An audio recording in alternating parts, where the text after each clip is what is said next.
Assalamu alaikum friends. So finally the SBL is all out.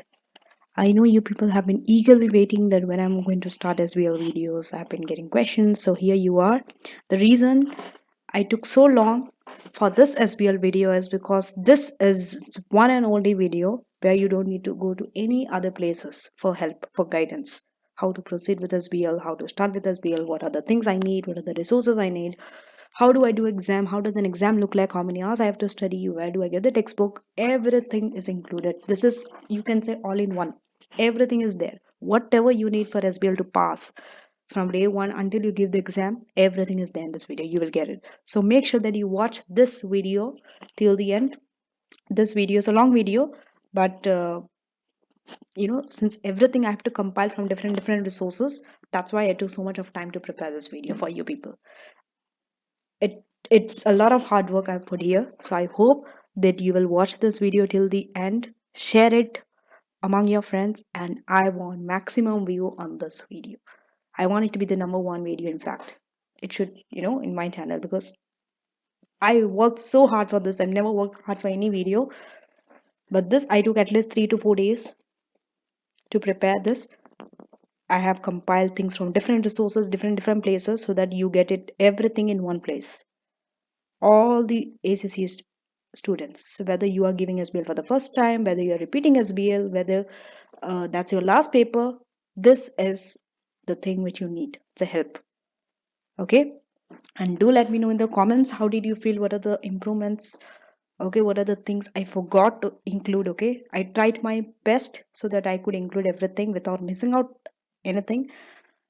But as you know, we all are humans, we do make mistakes. We sometimes, we forego the things. We might have missed out certain things which student needs. So please let me know in the comment or email me, so that I make a video and include those things whichever I forgot in this video. But it should not be the case. Okay, so after watching this video, you will not be having any doubt about SBL. You will be having a clear cut thought about SBL. You will know what SBL is all about. Okay, no one will have this doubt, what is SBL? Oh my god, it looks very scary for our people. It's not going to be so. So I hope that you enjoy this journey with me. Okay, so let's start. So make sure that anyone who is going to give SBL, even your friend, make sure, I request, please send the link of this video to them so that they get an idea. Okay, so let's start.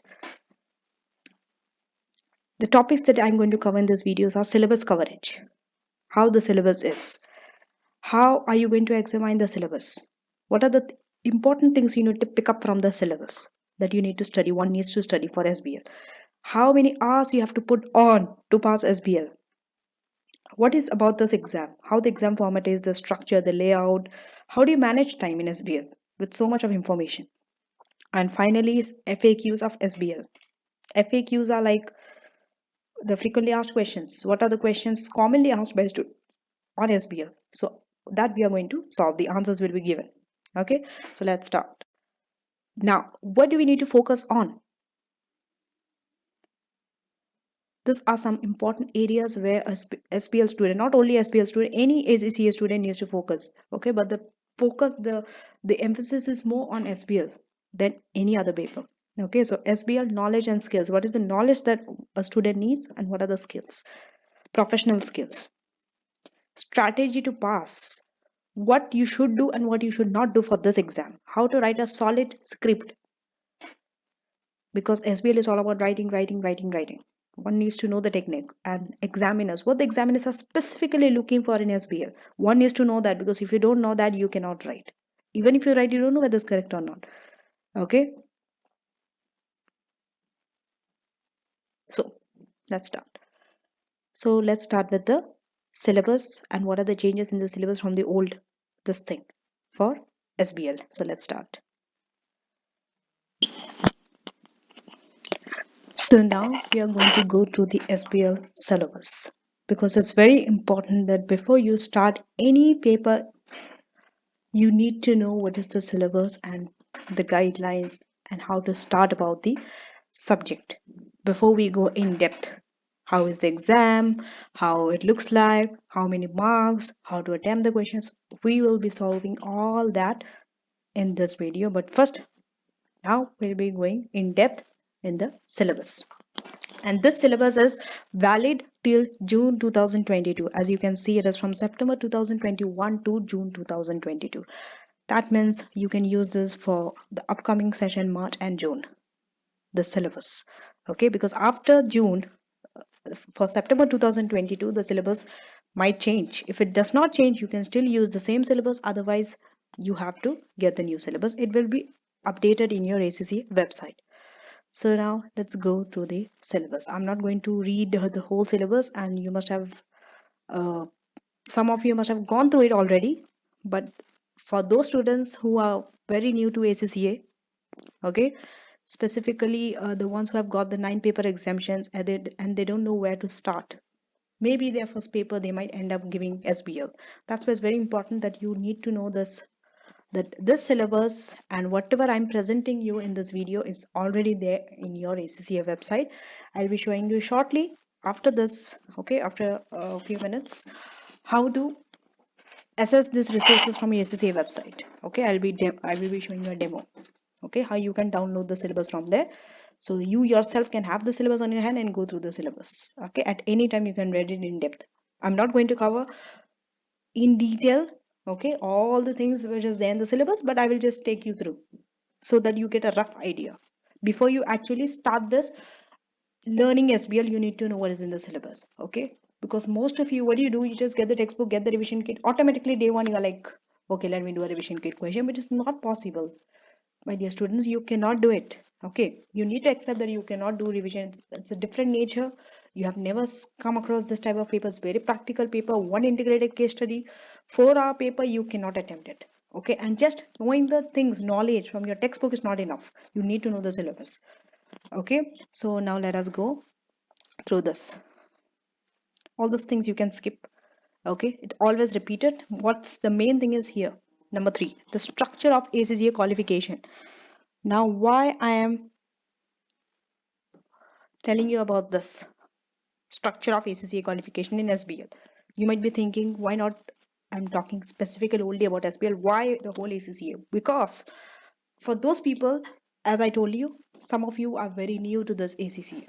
You have just finished your degree or some other courses, CIMA, or let's say CPA or a CA from your country, and then you came to ACCA. That's why you need to know where this SBL fits in your ACCA, which paper it is, how to go at. That's why you need to have a full picture of your ACCA journey to understand that, where this SBL fits and what are the things you need for SBL. I am going in depth for SBL. I never do this for my any other paper. Why? Because other papers are very easy. They're technical. You know the knowledge, you apply it. For example, your tax, you know all the tax rules, just apply in the case study. You know AFM, financial management, apply it. SBR, know all the IFAS and IAS rule, apply it. But SBL is integrated of all the knowledge of all this paper. Okay, so let us go and let's see. Okay, I will go from down below. In your ACCA journey, you can start with ACCA foundation also. Some of you might start directly from the starting from the beginning of the ACCA. Okay, so foundation. Some of you might not have to do all those three directly. You are landing to professional paper because you might have got exemptions and all. But for those students who have gone through the ACCA, the entire route, they know this. Okay, foundation, then the applied knowledge. In the applied knowledge, there are 3 papers: business and technology, financial accounting, management accounting. Your F1, F2, and F3, which was before called as F1, F2, F3. Okay, now it is with the name BT, FA, and MA. So these 3 papers with MCQs and all. Okay, you can give it in any time on a CB platform. Then we come to top applied skill. Some of you might get partially some exemption, not all the exemptions. Some of you might get 4 exemption, 5 exemptions. Some of you might not get the whole F level exemptions. Okay, you still might have to do 2 or 3 papers in F level and then go to B level. That's why it's important that you know what is the paper, in which level it is. So in applied skills, we have 6 subjects, 6 paper. Taxation, that is your F6. Corporate and business law, F4. Performance management, F5. Financial reporting, F7. Audit and assurance, F8. Financial management, F9. Okay, so the 3 From applied knowledge, 6 from applied skills, total 9 papers. Some of you might get all this 9 paper exempted and directly jump to what? As strategic business leader. Okay, so it's not at all hard. Okay, SBL, first of all, so don't panic that if you have got exemptions, how will you deal with SBL? Because you might be thinking, oh, I have to study taxation separately, then I have to study power, then I will give SBL, I have to know the knowledge of all. No, it's not required. You, when you go to SBL, you will understand. It's very easy to understand. Okay, I'm not trying to make it sound easy, but it is actually easy. When you go through the syllabus, you will understand. The hard thing is answering the paper. Knowledge wise, it's very easy. Okay, then we have this model called, okay, module ethics and professional skills module, your EPSM. This module, it is compulsory for all the SSC students. They have to do, okay, to become an ACCA member. If you don't do it, you will not become an ACCA member. This you can do at any time in your career, but mostly it is recommended after you finish all your F level papers. You can do this before your SBL, that means before your professional level papers, or after your professional level papers, anytime. Okay, I think it's 30 hours, 36 hours you have to spend on that. Very easy, you will get a certificate once you have finished all the modules. Okay, just go, it's very easy. Okay, you don't need an explanation, just go online, go to that module. I think you have to pay some amount, it will automatically start. I think there are some around 8 or 10 activities, and then after you finish you will get a certificate on completion. It will be online on your ACCA website only. For this you don't have to apply, you don't have to attend any college or university or anything. Okay, it's online, purely online. And then we come to the last stage. This is your last stage before you can become an SSC affiliate, not a member. For member you need working experience. So strategic professional, out of strategic professional there are 6 papers. Okay, 6. First 2 are essential, you have to do it, there is no doubt. SBR, SBL. Okay, and most of you ask me whether to do SBR or SBL or whether to do together. My advice is, don't do any P level papers together. Never make that mistake unless you are some very, I don't know, very bright, or some your IQ is very high. You can actually handle the pressure of 2 subjects. You think you will be able to pass. Okay, then you can go ahead. But 99% of the time, in the case I have seen, giving 2 paper is a very bad. I mean, the effect is so bad. Okay, because people fail miserably in both the papers. Even if you don't fail both the papers, at least one for sure you are going to fail. I'm not trying to scare you, but this is the truth. Because professional level papers are designed in such a way that you need to give 3 to 4 months for one particular paper. So in that 3 to 4 hours you cannot do 2 or 3 subjects. So don't try to combine 2 papers. Okay, so do one paper per sitting, because after every 3 months, March, June, September, December, you are getting a chance 4 times in a year to give a paper. So let's say you are just have to give 4 professional papers. So let's assume everything goes well, you are passing in first attempt.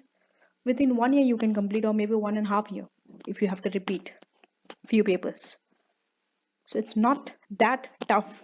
Okay, so don't think that if I try to do 2 papers now, 2 papers then, 4 papers I'll finish in one, what's it, 3 or 6 months. It's not possible like that. It doesn't happen, unfortunately. If ACC was so easy, you know, I would be very happy. I mean, you will see many students enrolling for it and passing it out, but that's not what's actually happening, because you are on that side and I'm on the other side.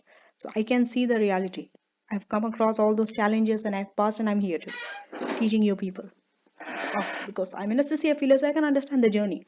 All of you who are going to become an SSC affiliate, then SSC member, have to pass through the same struggles and same stage. So I'm telling you from my experience and what I have seen people doing, my friends, my colleagues, my students.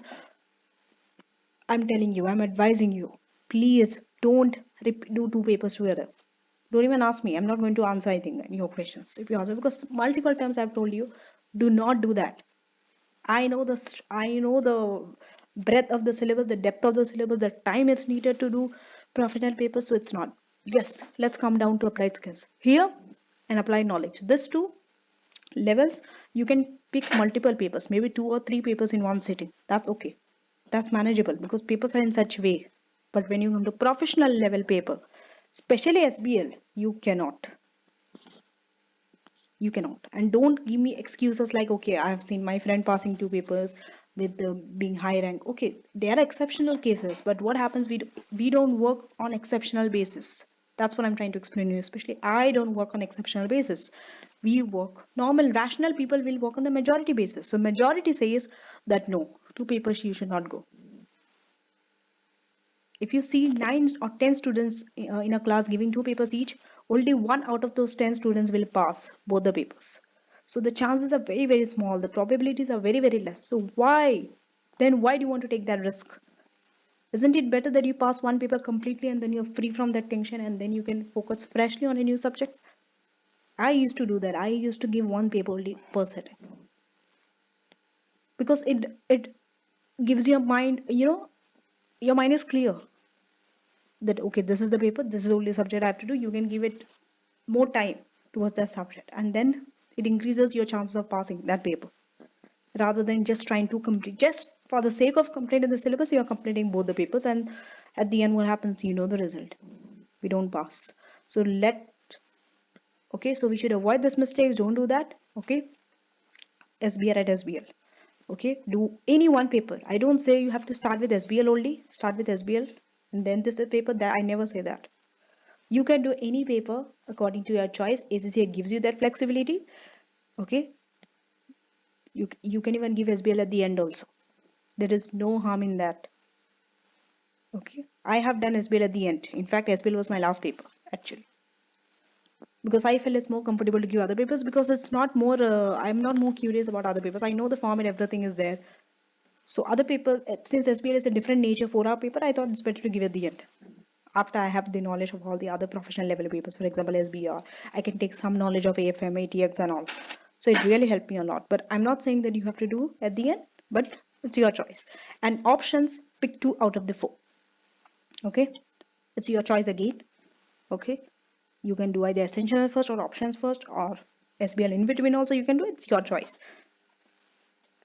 Okay, and then comes your 3 years working experience, practical experience requirement. You need to work 3 years in a relevant firm. To know more about PR, you can open your ACCA website and there you will get it. PER. Maybe later I will make some in the future. Maybe I will make next video how to assess your PER, practical experience requirement.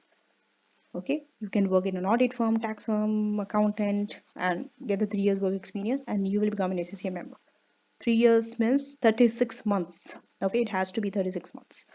Okay, but we'll not talk much about the practical experience requirement because that's not my topic today. My topic is specifically on SBL. Okay, and so yeah, so this is the structure of ACC qualification. I hope that this will help many of the students here who is watching my video, and who haven't watched, please forward the link of my video to those so that they can at least get some idea of what is this ACC actually is. Okay, and by the way, in professional level paper there are no MCQs that you have in your other 2 levels, applied skills and knowledge skills. The F level papers you have MCQs, but in professional there is no MCQ. You have to write a lot. Now it is on a CBA platform, so you have to type a lot. Please understand this. The depth of the case study is very big. You need to handle a huge amount of information. Okay, in any paper you do, but SBL, specifically SBL, because it is the information that is given in SBL is like 50% more than the other papers. 50% more. Okay. So now let's go down, and all these things you can skip. The next is this. For SBL, this is like a link. This will help you in your SBL better. One is your EPS module. That is your ethics and professional skills module. That will help you. You can do before SBL, after SBL. It's recommended that it's better you can do before SBL. Okay. Applied skills exam. All your applied skills exam will help you, whether it's tax, whether it's financial management, financial reporting. Not in depth. You don't need those knowledge in depth in SBL, but partially a small percent, 1% of it will help you in SBL. Then business and technology, specifically business and technology, your F1. This will hugely help you in strategic business leader, because just look at the terminology. Business and technology, strategic business leader. It's all about business. You understanding? So when you are giving this SBL paper, you need to think like you are an advisor, you are a senior level people, you are the chairman, the CEO of a company, you are some top level people. Okay, you're like a business. It's like you are owning a business. Okay, you are the owner of this business. Now you have to manage it. You need people to manage it. You need technology to manage it. You need help of everything. So you need to have a knowledge and understanding of purely everything. So in short, if I have to define SBL, SBL is nothing but it's like a business. You are like a business owner. So a business owner, okay, go and ask any business owner what are the things they need to know. They definitely need to know 50% or up to 80% more than what their employees or current staff actually knows. They need to know what's happening at the below level, okay, the a little bit higher, the middle level and the top level, the strategic level that we are talking about. All this we are going to cover in SBL, don't worry. Strategy, what is strategy, what are the choices, strategic choices, options, how do you expand, all this we are going to cover in SBL. Okay, so SBL is that it gives you a wider perspective. Not just if you see the other professional other papers, financial management, advanced financial management, it's only touching one part of our business. What is it? Finance, how to manage your finance, how to do investment, that's it. And for tax we have another paper, taxation. That's why other papers are easier compared to SBL, because we specifically know it's only one part that is being tested, tax, all the type of taxes, that's it. Then we come to audit procedures, everything. Then we come to financial reporting, strategy, business reporting. These are similar. But SBL needs the knowledge of everything. You need the knowledge of your finance, that is from your financial management. You need the knowledge of your accounts, that is financial reporting or SBR. You need the knowledge of tax, that is from your taxation or advanced taxation. You need the knowledge of audit. You need the knowledge of ethics. You need the knowledge of all the field for SBL. That's why SBL is a very practical paper. If you have the knowledge of all this, it will help you drastically. It will help you in SBL. Okay, that's why this paper is a bit challenging, but it's not actually. If you actually know the way to handle SBL exam in the time given, you definitely have a very high chance of passing SBL with very high marks. Okay, in fact, students are passing with 80 to 85% in SBL. I'm not kidding, it is actually. Okay, so now next is introduction to the syllabus. So with that knowledge, what I've given you a definition of about SBL, now we'll go to the introduction of SBL. Now you just check. I think it's very small, okay, but I think it's visible, right? You can see. Anyway, we'll go in later in the details. So there are how many sections? 10 sections in SBL. We are going to cover each. If you see your textbook, which I'm going to show you shortly, there are 10 sections. You will see in this section only, this order only. The way your syllabus is, your textbook Kaplan is set in that order, similar order. So first is leadership, section A. We are going to learn all about leadership. Why? Because a business owner is what? He's a leader only, no? He's a leader who's leading his people, his staff. So leadership skills you should have, the qualities. What are the qualities of good leadership? The types, the characters, how many types of leaderships are there? All those things we are going to study. B, governance. How do you govern a country? So, a company. Governance. You need to have a good set of governance for your company to work. You are an owner, right? You all the ethics and everything is there in section B. Then C comes strategy. From your leadership and governance comes strategy. You as a business owner, you need to set strategy. We all know what is strategy. Strategy is nothing but it's just a way to achieve your objectives. You are setting a goal. Let's say you have set a goal that you want to achieve sales by market share by 10%. You want to have a 10% of let's say um, fashion industry. You are in a fashion industry, you want to gain a 10% of the market share within 1 year. That's your goal, or 5 years, let's say. It's a goal, for example. So to achieve that goal, what are things you are going to do? What are the activities, strategy you are setting? Strategies are usually long term, from around more than a year. You can say 5 years or 6 years. That is strategy. If it's for short term, it's not called strategy. You understanding? So you need to have a strategy. Within 5 years, where do you want your business to be? Within 10 years, where do you want how do you want to position your business? That is strategy. Okay. So we need to know what are the types of strategy, how to set strategy, what is good strategy, what is bad strategy, how do you change strategy, what are the options in strategy, all these things we are going to study in section C. Section D is risk. What are the risks that business owner faces?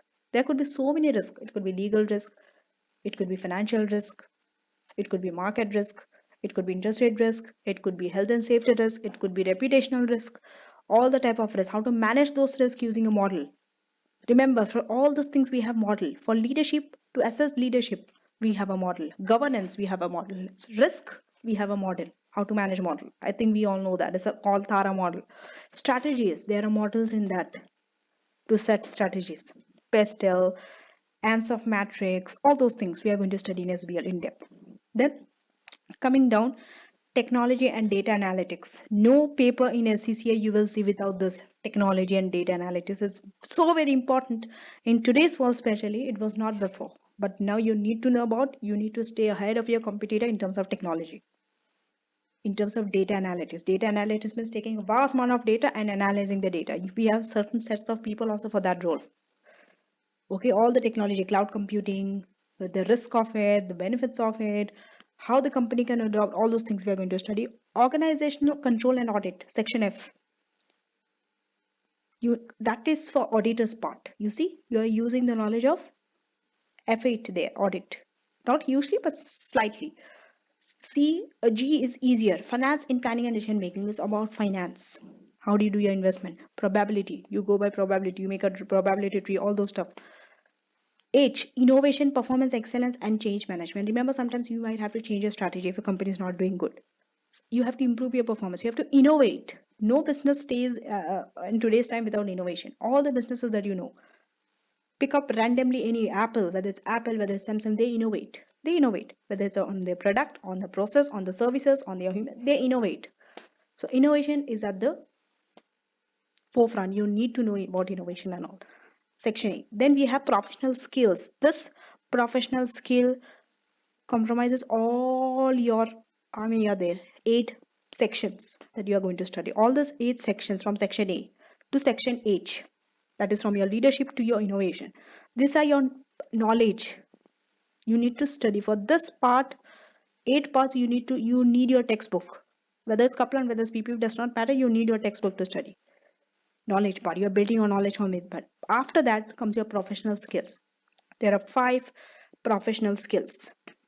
Okay, I'm going to go in depth later.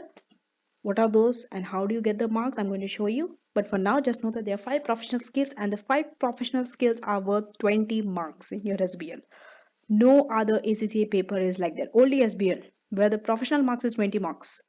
Other papers in your professional level, it is only 4 professional marks. But SBL 20. So 80, your knowledge, that is from your section A to H. Then 20 from your professional skills. Okay, this is an added advantage for SBL. For SBL, from the student's point of view, ACCA student is a good thing. That means you only need to focus on your 80% marks, knowledge wise. Professional skills does not mean you have to write more or more of the knowledge. No, it's not like that. For example, you have been given a report. Sorry, you have been given a format to follow. Let's say they are telling you, please write a report to your so person. If you are writing a report, you will get the professional marks. Because you are writing in a format of report, you are writing in a logical order, the tone that you are using, for this you are going to get the professional skills. Additional marks, no? You don't have to work hard on the professional skills. You automatically, alongside with your technical skills, that is your 80 marks, you are going to get this professional skills also, marks also. So that's good for you. Then we have employability and technology skills, section J, the last one. This has nothing to do with you. It is just that on your CV platform, you need to practice SBL paper. That's it. So in your CV platform, you need to know all the resources. That also I'm going to make a video shortly. I'm going to show you how I'm going to demonstrate. I'm going to take you through the CV platform, SBL on that, and how to do it.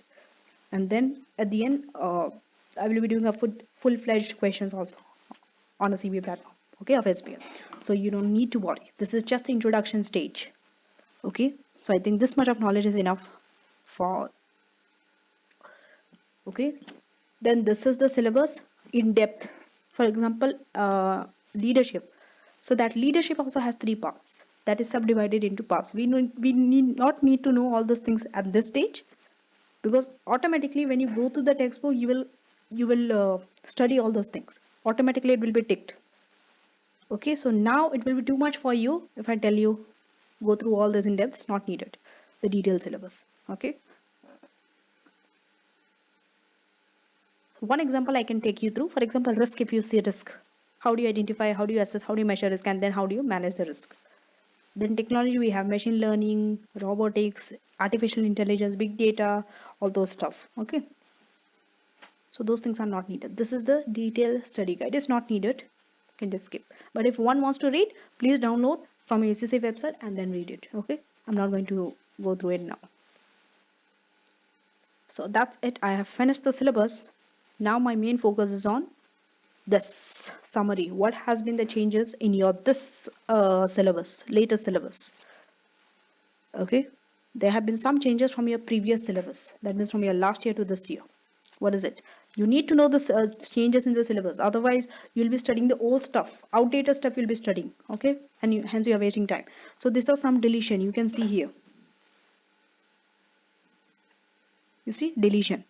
Deletion means it's deleted from the syllabus. Now it's not there. Currently, this year it's not there. What is it?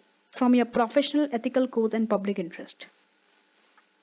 If I ask you, where does this fall? In which section? If I ask you, how can you tell me?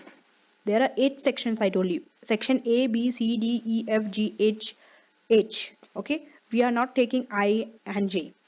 Because I is professional skills and J is your employability and technology. So that we are not taking. Only till H. Which section? Leadership. Section A. How do I know it's leadership? You don't need to always refer. Here you can see it's A3. A means section A and 3 means the third part of section A. We don't need to know the numbers and all A3 and blah blah blah. Just know it is under leadership, section A. Okay, so this will help me. So from there, what is deleted? Evaluate organizations' decisions using Tucker 5-question approach. So the Tucker 5-question approach, no need to learn now. Delete from the syllabus.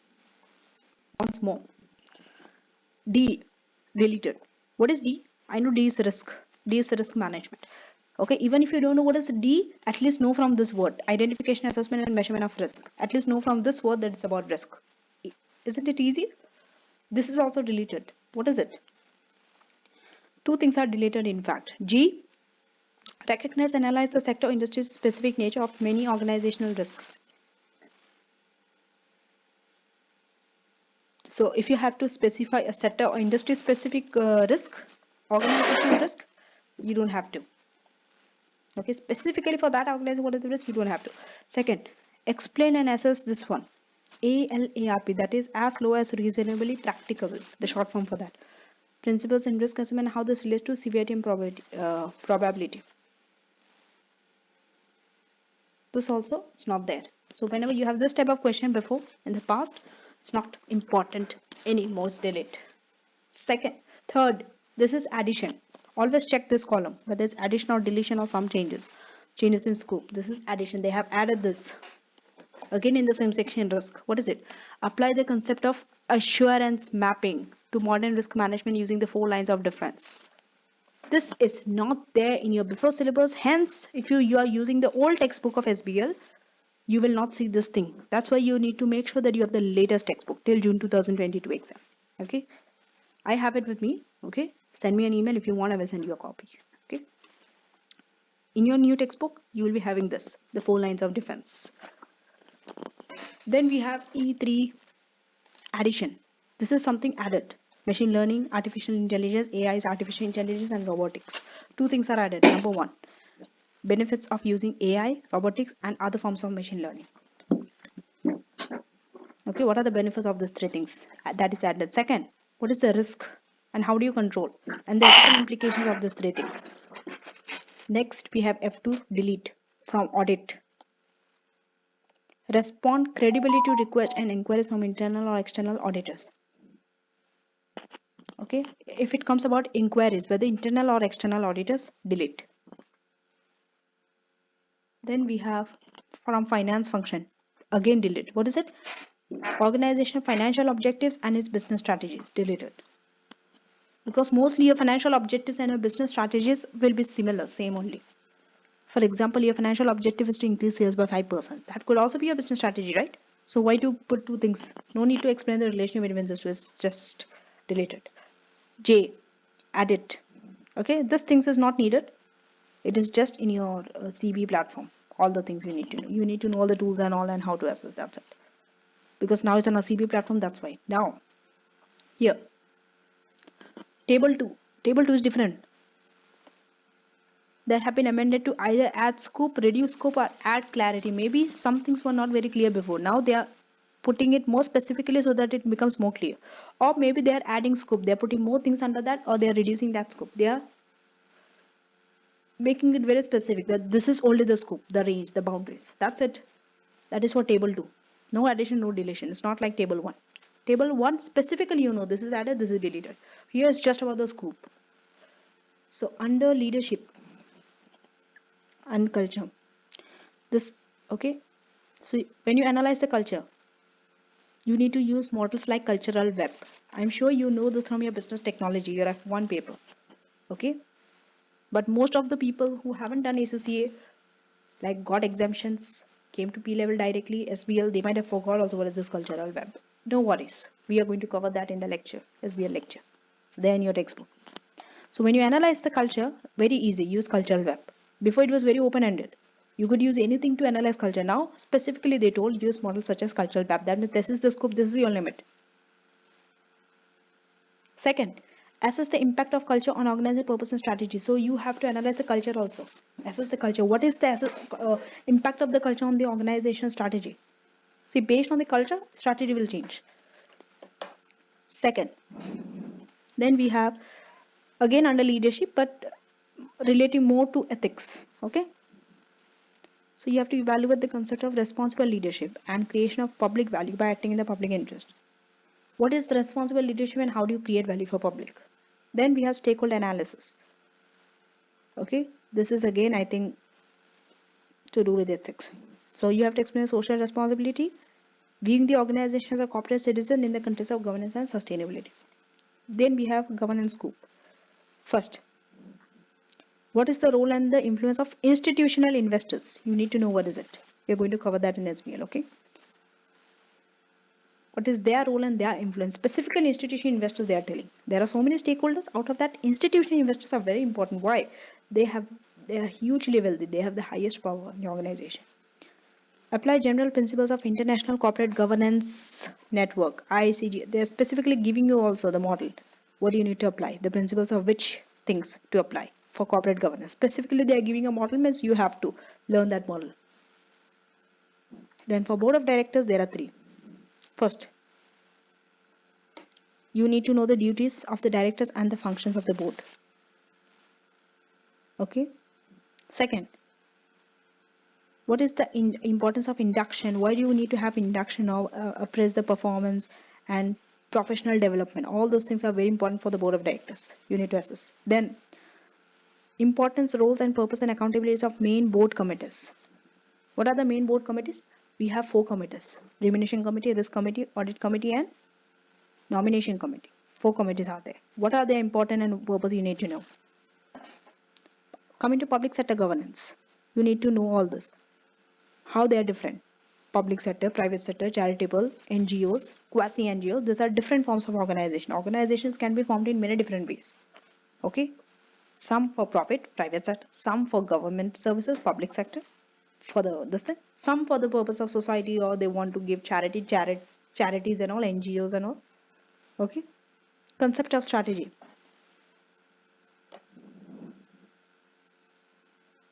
Okay. Why strategy is so important? Within different organization context, see, strategy will be different for different organization, right? They might have different strategies. You need to explain it. Then you have to apply this model, Johnson Scholes and Winting model of strategic management. Okay. For environmental issues, you need to use PASTEL. This is a model: political, economic, social, technological, ecological, and I don't know what that L stands for again. Legal. Okay. So when you have to assess a macro environment of a company, use PASTEL. Then Porter's diamond you can use. When you have to see the competitiveness of the organization, use Porter's diamond. That's another model. We are going to cover that. And then you have to assess the scenarios reflecting different assumptions about the future environment of an organization. This also you have to do. For example, you're assuming profit will be 10%. You have to see what if the profit is 20% or what if there's a loss. You have to change your assumptions and see the scenarios, assess the scenarios. Scenarios will differ. Okay. Competitive forces. For competitive forces, you have to see the opportunities and threats. Then coming to risk, you have to apply this enterprise risk management. Apply this ERM for managing the risk. Then you have to identify and evaluate the key risk. You have to include this type of risk also, environmental risk and climate risk. Okay, because this can have an impact on the organization. And the dynamic nature of risk you need to discuss, because risk can vary according to the size of the organization. Larger the size, more the risk, because you have a huge number to manage. Structure, if the structure is different, if the industry you are working in, some industries are highly risky, some are less risky. Sector, development of an organization, all this matters. Okay, managing for risk again. So to manage risk, you have to embed it in the organization's culture. Number one, it should be in the organization culture that when risk comes, how to manage it. Second, concepts of diversifying risk. How do you diversify risk? Then LARP, as low as reasonably practicable. Practical principle. Okay. What is the benefit of accepting some risk and not accepting some risk? Okay, you have to accept some risk. Okay, you cannot eliminate in any organization up to 0%. It never happens like that. Some risk, 4%, 5%, it depends. You have to decide a rate. What should be that lowest percentage that you are going to accept? Let's say I'm making a decision that up to 30% of risk I will accept, or 30% is too high. Let's say 5%. Below this I will accept. Above 5% I will manage the risk to reduce it down, or to transfer, or to you will do something, right? Cloud. For cloud, you need to know the benefit as well as the risk of cloud, mobile and smart technology, and what is the impact of this on your organization. Okay. Big data, again, you need to analyze the relevant data also. Not all the data that you can see, you can take it to analyze it. Some data which is very important, you need to identify those relevant data. For example, you need it for new product development. If you have to develop a new product, what are the source types of data you need? And it could be from different platform. For example, now social media, now collecting information is within a second. It's not like before. You have to go out, do a survey, do an interview, ask your customers. It's not like that anymore. Now you sit at home and you get all the results, because there are so many various tools to analyze the data. Okay, one example is YouTube. YouTube is doing this data analytics. They have that embedded in their own system, that I don't have to do anything. That is known as YouTube Studio. For me, my channel, when I upload any video, automatically I get all the information within few minutes. I know when someone is watching my video, when someone is dropping out. I know it from which country they are watching, what is the majority of the population, from which country they are watching my video, how many subscribers am I losing, and from which part of the country, whether male or female, what is the portion of the male watching my video, female watching what is the age category, all these things is there. I don't have to do any hard work. YouTube is doing it for me. So there are so many other things, right? All this will help me to do what? I will know which video is very popular, which of my video is doing very well, and which section of my video. For example, this from this minute to this minute, my video has been watched multiple times. From this minute to this minute, people are dropping out. They're not watching my video. They're exiting my video. This will help me to do what? To build strategies in the future, so that when I make a video in future, I know how to make a video. Which portion of my videos have been liked, which characteristics are not being liked, disliked. So I will know and I will improve it. I will work on it. New product development. For me, my product is my videos. I need to develop it. Marketing and price. How do I price? I can see with the competitor. It will help me to market better. So because of this, you have to do data analysis. Management and internal control. Again, you need to know the components of SOSO framework. Control environment, control activities, risk management, information, monitoring, all those things. Then whether information is adequate or not to manage control. Then whether new internal control system is needed or not, you have to recommend. For example, maybe you have to, because you want to prevent a fraud or an error or a waste, to minimize waste, you might have to implement new internal control. You have to see. Then integrated management reporting. You need to know the typical contents of a report on internal control. When it's an internal control report on an internal control, what are the contents you need to know? And also if it's environmental and sustainability audit. Then if internal control, how do internal control provide information, okay, for sustainable reporting and financial reporting. Finance function, mostly one thing, advances in technology. Now we have fintech, cryptocurrency, all this stuff are there, right? Then we have digital ledger. There are so many stuff has been now being updating, right? So how these advances are affecting on the finance sector of our organization, because the role of the financial manager has been changed very drastically. Before they were just finance, working in the finance. Now they are becoming a business leader, business consultant. They are consulting. They are becoming a finance business partner. This financial manager, they are very powerful now. Okay, excellence, the performance excellence. How they can be empowered to reach their strategic goals.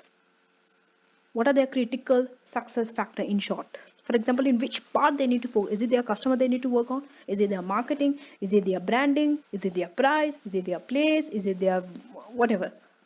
Okay, you need to see this. Then 5 and 6, strategic change and innovation and change management. You need to see how effective the current organizational process is. Then you have to go for the change. First you see the current. Without seeing the current existing one, you cannot recommend a new one. If the current one is having some fault, then you recommend for the new one and see whether the new one is actually working or not, giving you the benefit or not. If it's not, then you have to abandon the new one. You cannot use it. But you have to evaluate different types of strategic change. See, there could be many ways or multiple ways to strategically change your organization, but you have to evaluate which one is best for you. Okay, then C, appropriate scope and focus on organizational process change using Harmon's process strategic matrix. You need to know this. What is it? We'll be covering this in SBL, don't worry. What are the possible redesign options? You might be having some options. You have to consider this. And then at the end, you have to give them an option. Which one you have selected. Okay, you have to see the feasibility. And then you have to recommend. Okay, when you're changing a process, for example. Then manage change in your organization using models such as Levin's three-stage model. When you have changed an organization, which model you have to use? Levin's three-stage model. What is Levin's three-stage model? Now, briefly, I'm just telling you. It is freeze, change, and something. Wait, I kind of forgot. Something to do with freeze, refreeze, and something like that. But we'll cover that in SBL. Then we have Balogun and Hope Hellis contextual feature. This is another model when you have to change. Okay, many models are there. Then for leading and managing project, remember you are a business owner. Strategic business leader means you are a leader. Business leader you are. Business owner. So you need to know how to lead a project. That's why project management also is important. That is also a part of a syllabus. How do you control, how do you monitor this project risk? If there is any slippage, you are running behind the schedule, behind the time. What do you have to do? How to tackle it? So all those things is there. So that's it. We are done with the syllabus and the changes in the syllabus. Now I will shortly take you through the textbook. So this is the textbook of your strategic business leader. Latest textbook, you can see the date here. June 2022. And this is Kaplan. I don't have the BPP version. I'm sorry. If anyone does, okay, please send it to me so that if someone asks me for BPP later on, I can send them. I don't have it. I have been looking for it, but I don't have the BPP version. I have the Kaplan only. Kaplan textbook and the kit. So this is it. If you see, I'm not going to take it through today. Just check introduction to this one. That's what I'm doing. I've covered it. Then we start with strategy. Okay, the same way they have started. Because your leadership comes in this part only. Chapter 2 only you will get. Section 8. So that's why it is strategy. You might be wondering that strategy is in section C, why it is first. Leadership also comes along with strategy. So strategy is there. Okay. Again, strategy analysis, performance analysis, strategic choice, so all strategic development. All this chapter 2 to 6 is about strategy. Then we have 7 to, oh, effective leadership is here now. Okay, so maybe we can start with chapter 10. Okay, we'll start according to the section given. You can start like that also, or you can start in this way also. Chapter 2, 3, 4, 5. Anything is okay when you're studying. So, board of directors, reporting to stakeholders, internal control, reporting, audit, compliance, risk. How do you identify risk? How do you manage risk? Professional and ethical code, e-business, IT successfully, e-marketing, project management, financial decision making, strategic change. Till chapter 24 is what you need to study. After chapter 25 is not needed for you. I mean, it's on a CB platform. Anyway, I will teach you. So this you don't have to read, but if you want, you can read it only. From chapter 26, 27, okay, 26, 27, 28. These are questions and answers. I think 2 of your specimen papers are there with the answer, and 2 past papers are there. I think September and December 2018 and March and June 2019. So 3 papers I think is there. So I think around 5 to 6 questions are there in this question and answer. You have to do that also. Attempt those as well. Okay. So now we are moving towards the revision kit of SBL. Let's see how it looks like.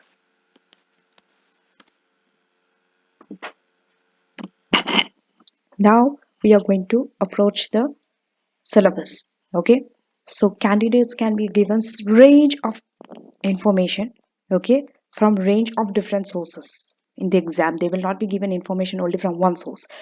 Let's see the list. Okay, you don't have to memorize the list, you just have to know. Interviews with staff. When they are doing some interviews with the staff in a form of dialogue, they might give them, right, that as an exhibit, one of the exhibit. Survey results, the board organization reports, press or website extract, organization report or integrated reporting extract, emails, memos, spreadsheets, pictures, figures, tables, diagrams, right? So it could be in any one of this form in your exam under the exhibits. It could be in a form of a table or a picture or a website article, anything, newspaper article, anything. Okay, now but the basic structure of the SBL exam is what? That you are a business owner, you are a leader, organizational leader, you have to take various roles. Okay, you could be a leader, you could be a consultant, an advisor to, or a advisor to whom? To senior management. Okay, so these are some very basic requirements. Okay, all the time it's asked. Examples, this. Okay, so this is the list of requirements that is mostly asked in the exam. Okay, but this is not just it, there could be others also which I have not included here because these are some very common, always asked, always tested. These requirements: 1, analyze the external environment of the organization and the governance structure. One is external environment and governance structure of the company. So for that we have models in SBL that we are going to study in the lecture, upcoming lecture. That's the reason why we are studying SBL. Not for the knowledge part, but we need the understanding of those model to answer about a specific company given to you in the exam. Okay, they will only give you one company. All the information in SBL is only about one company. Understood? So what is the environment, external environment of that company? How do you assess? If I ask you this question, you cannot. You need certain model. So one model is PESTEL.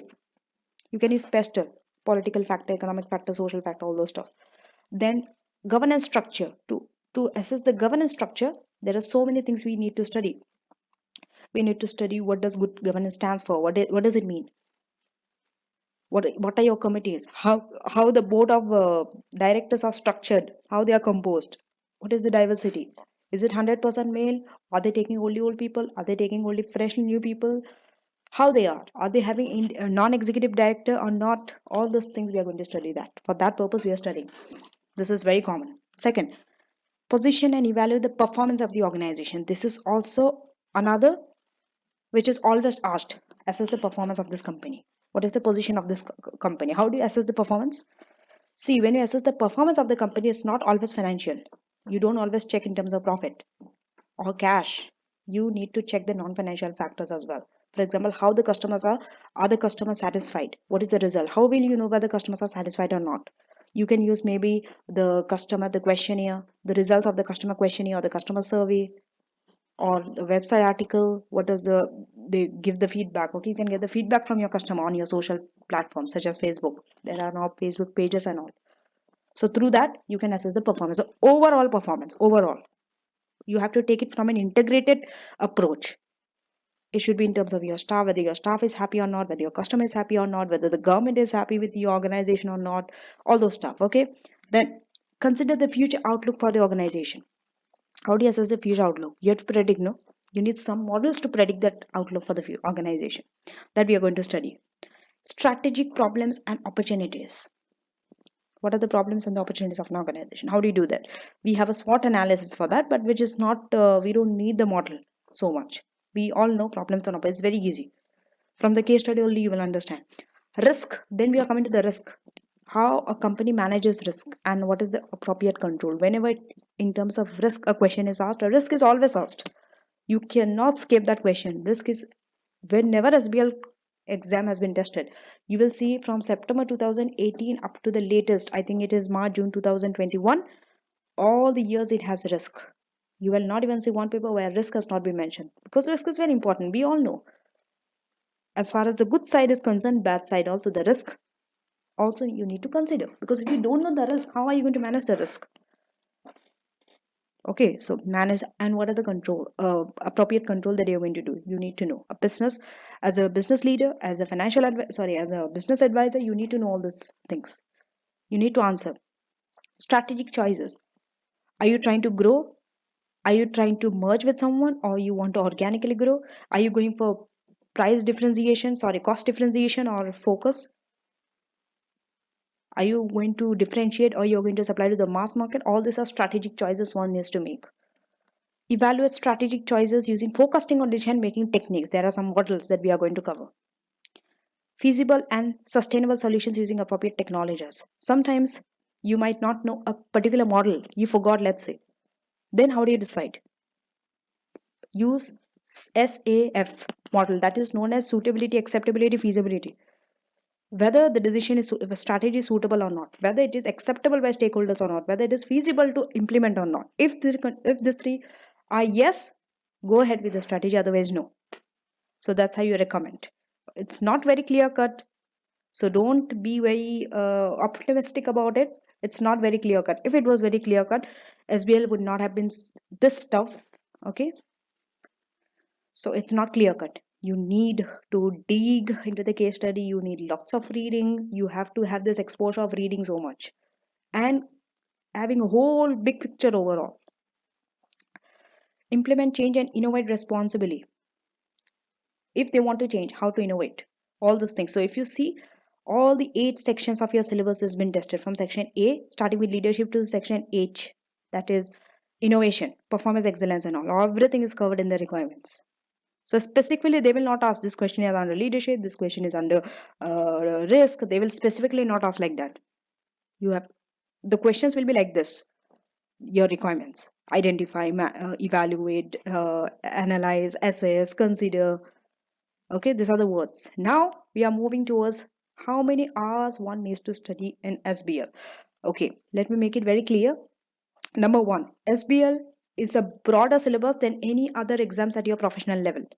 There are, I think, how many exams are there? SBR, ATX, AFM, APM, and AAA. So out of all the other 5 papers, SBL has a broader syllabus. Broader syllabus. Broader syllabus means it's not too much, but whatever you have to study is from all the areas, all the subjects. It will have tax in it, it will have audit, aspect of audit in that, it will have an aspect of reporting, financial reporting, aspect of performance management. Mostly it is APM, performance management is very linked to your SBL. Then your first 3 papers, that is management accounting, financial accounting, then the F1. So you need the knowledge of all these papers for SBL. Whereas other professional level papers like SBR, you mostly need the knowledge of financial reporting, one paper only. But if it's ATX, advanced taxation, you only need the knowledge of taxation from your F6. Whereas SBL is not like that, not one specific paper. It is from all the papers you need. Whether it is tax, whether it is audit, you need the knowledge of all the areas. Okay. Now, why this additional time is there? 4 hours. One might be asking why additional time. When you're studying, also you have to study more in SBL compared to other. Why is it? There are three reasons for it. Number one, because you need to cover broader syllabus, so you need more time also.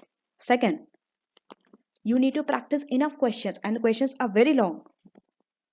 Okay, you have to assess the case, then you have to do good revision. Not once is not enough, maybe twice or thrice, since there's something new, so more time is needed. Third, professional skill, no other paper gives you that along with technical you are getting 20 professional marks, 20 professional skill marks, but in this paper it is, that's why, to demonstrate that they're giving additional time. So that's a good thing, right? It's a good sign. Even though they're giving 4 points, 4 hours, time is big, but with that advantage is also coming, right? Now, that's why it is recommended.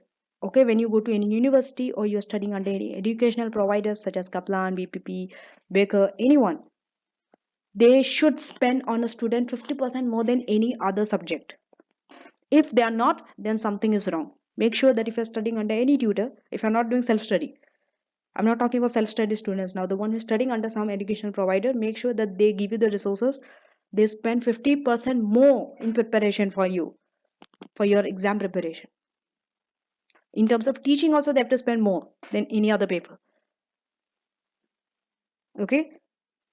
And you as a student, if you're doing self-study also, you have to spend more time in that. That's why I always say SBL should not be done with any other paper. But if you're able to manage it, then I would say it's your luck. Maybe you are a very bright student, but that normally does not happen. Majority of us are not like that. We are average students or above average, but not so, maybe some of us are working and doing so. Working and then SBL and then another paper, it's not a good strategy, I would say. It's not a good thing, good idea. So you have to allocate the subject. When you're planning to do SBL, make sure that SBL is alone you're doing, not with any other paper. But again, I would say I'm not discouraging you. If you still want to do any other paper and you think you can manage, go ahead. But it's just my advice and my recommendation that you should not go. Okay. So now, what is this SBL exam all about? Number one, it's a 4 hour duration paper. That means 240 minutes. Only paper in ACCA, 4 hour. Second, all the others are 3 or 15 minutes. Second, 12 to 15 pages of case study information. It's not just one, it's not just 2 pages, 12 to 15 pages.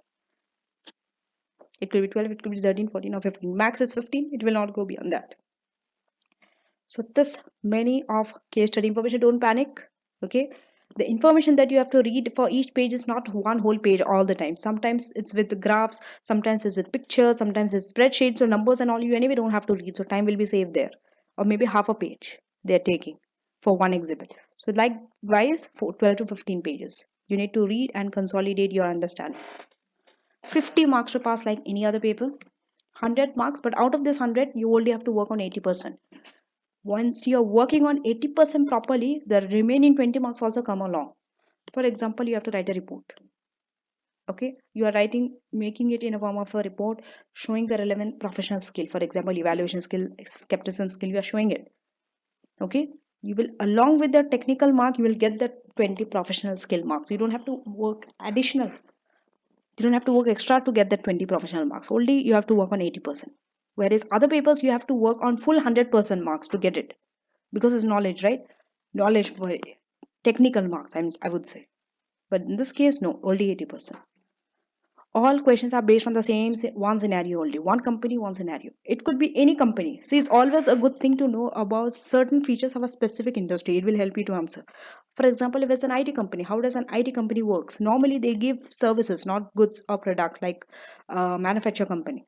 So those are some differences. Based on that, the strategy that you say, the risk that you say will be different.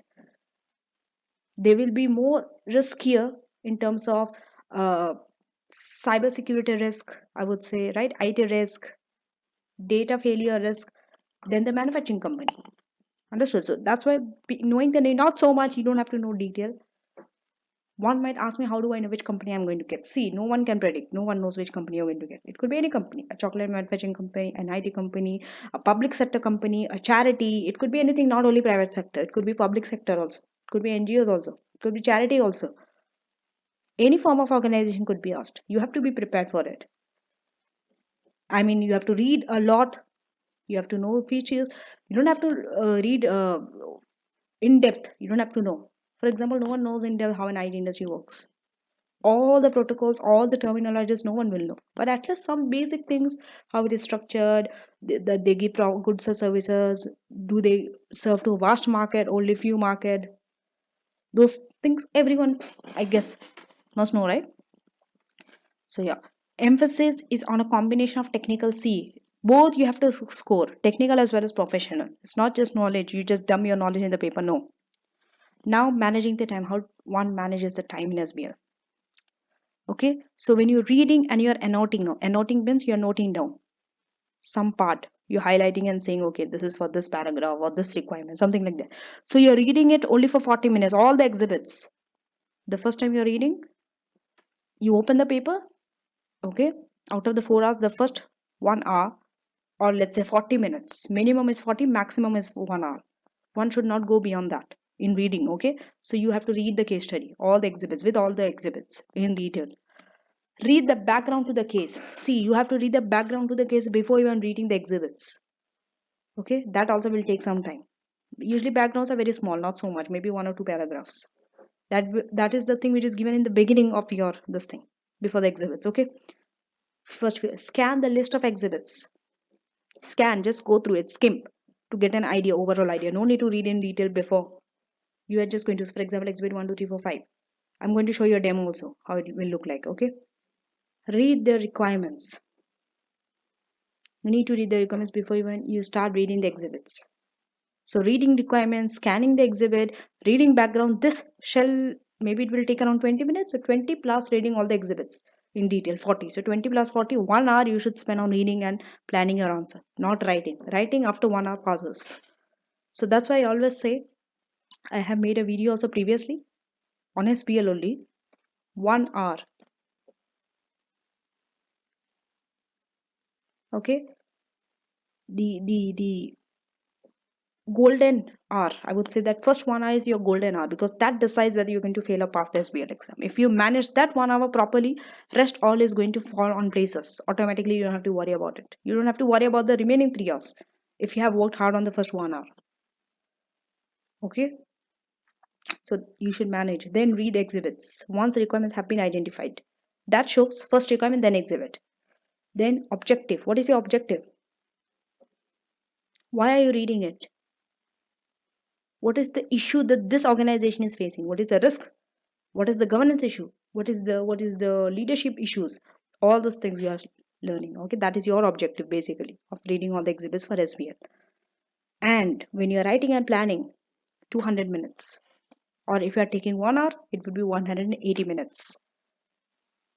It could be 200 or 180 minutes, it does not matter, but writing and planning comes after that.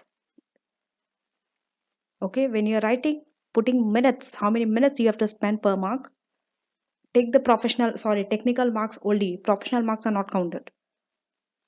For example, if a question is asked for 10 marks, 10 technical, 4 professional, you will only spend on 10 minutes. So 10 into 2.5, let's say 25 minutes you have to spend. The professional marks are not counting. Okay, when you have to allocate that time, it's only the technical mark you are going to take. Make sure you know how to annotate. That's a key point. Once one should know how to annotate also. Definitely when I do a question, I will show you how to do it. Okay, so don't worry at all. Time management and planning, once again. 4 hour, that means 240 minutes. Reading, let's assume 40 minutes. Producing an answer, 200 minutes. So 200 into 80, so 200 divided by 80. Because on that 200, 80 marks. So 2.5 minutes per mark you have to spend. Professional, no separate time allocation. Now, so this 4 hour is divided between various activity. Reading, planning, producing an answer. You need to read, number one. Second, you have to plan. Sometimes while reading also you can plan. Okay, sometimes you read all and then you plan. Plan means you're not right. You can write down a plan somewhere, or you can just imagine in your mind that this is how I'm going to structure. This is a report, so I'm going to start like this. Introduction, I will keep 3 lines. After that, how decide how many paragraphs you are going to write and with how many subheadings. Let's say it's for 10 marks. I'm going to write 5 points, so 5 different subheadings, and 5 subheadings I will write in this paragraph. Decide it. Decide the structure. Visualize. If you are not able to do it, you can write it in a scratch note. That's also okay. And then finally write an answer. But you need a plan. Without plan in SBL, you cannot tackle an answer. You cannot just open-ended. No, it's not open-ended question. There's a end, there's a start to it. So this is the sample exhibit that I've been talking about. There are 6 exhibits. This is from, I think, specimen 2. I think that's about railway company, right? Your specimen 2 is this. So there are 6 exhibits. Exhibits could be more or less than this. 5, 8, does not matter, but exhibits you'll be having list of exhibits. So this is how information will be given to you in the exam with exhibits. Exhibit 1, this is just a summary, okay? Detail exhibits not given yet. I will show you that also in the end of the video. Website page, information can be given as from website page. I told you in the beginning of the video. Website page, information could be from range of sources. Second is from newspaper. Third, computer analysis. Fourth, minute meetings. Fifth, the chief executive person specification. Maybe they want to recruit someone for the job. And sixth is analysis of fraud. Okay, when you answering your requirement, you need 1 or 2 or sometimes more than 2 exhibits to answer just one requirement, and sometimes one exhibit is particularly for one requirement, so it's called one to one, one to many. You need to know that also. I will teach you, don't worry. System to use. RATIS. What is RATIS? RATIS stands for, R stands for read and a note. You need to read first and note the questions and the exhibits. You should know which requirement is for which exhibit. If you are not able to do this, you will not be able to answer properly. You will waste a lot of time struggling in finding out what is the correct this thing. So you need the question to match with the exhibit, because some questions specifically for certain exhibits is very clear cut from the wording itself, you will be able to know, but some more than one places you might have to take the exhibits for one question. That you have to do in the beginning of the 1 hour. Okay, you have to do this. Second, audience. A stands for audience. What are you writing? Who are you writing to? Are you writing to some lower level employee or some senior level people or to government, or to whom you're writing differs because your language will change accordingly. If you are writing it to someone, a financial advisor, you have to write in terms of, you need some financial data to provide to him. If you're writing to the tax, you need the tax data, something like that. You need to see whom you're writing for. Okay, if you're writing it to some senior level people, you might have to use persuasive language. But if you're writing it to someone below you, you can order them. You can just tell them, okay, this is the instruction, you need to follow this. So it differs. Role. What is your role? Who are you? Are you a consultant, financial consultant, tax advisor, auditor? Who you are? Role, they will tell you, it's given in the exam. Audience is also there, role is also there. Theories. Any theories to use in relation to the verb. Sometimes the verb will tell you, okay, when you have to write about theories, sometimes you have to write about theories, sometimes you have to define certain stuff. Even though we say it's not knowledge based, use case study, you need some knowledge, because you have to define theories. How do you define theories? It depends on the verb. For example, if the verb is like this, identify the leadership structure in this company, for that you need theories of leadership structure. There are so many styles of leadership. Laissez-faire is there, or autocratic is there, right? Some are very free, some are very tight, the top level, right? Democratic is there. So many styles are there. You need to know what is democratic, what is autocratic, the style you need to know, right? So through that verb, identify or what is it, or define certain stuff, the verb will decide whether you have to write about theories or not. But you have to write about theories, okay? Be clear on that. Issues. What are the issues? Underlying issues of the case. You need to know that. Whatever the information is, mostly it's about the issue. Some issue is there, some problem is there in a certain requirement. That's only you're trying to find out. So what is the skill required? Skill means professional skill. Here we are talking about professional skill. Whether it is, there are 5 professional skills that also we are going to cover. So I'm going to show you what are the 5 professional skills. Okay. So this is very, very important. Someone can take a screenshot of this, okay, or take a picture of it and keep it somewhere. Save. Okay, what are the keywords to identify theories and models? This will help you. Nowhere in your SBL question you will see they will tell you use this theory, this is the theory under this theory. No, question is open ended. You have to decide which theory you are going to apply. Sometimes you might use, sometimes more than one or two models is applicable for that question, but you can only use one. Okay, you have to be very smart enough to pick the correct model. If you forgot the model also, there is no issue. You will still get full marks provided you are able to answer. But what does model do? It's not the knowledge of the model that is important. Model will help you to structure your answer. It will help you towards structuring your answer. That's why you need the knowledge of model. Otherwise, model is not so important here. Okay. So this are in red. Okay.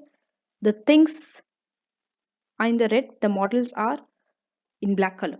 So environment. If whenever they say analyze the environment, analyze the environment, analyze the environment of a company, they are talking about pestle and five forces. These are the models you can use. The two models, pestle and five forces.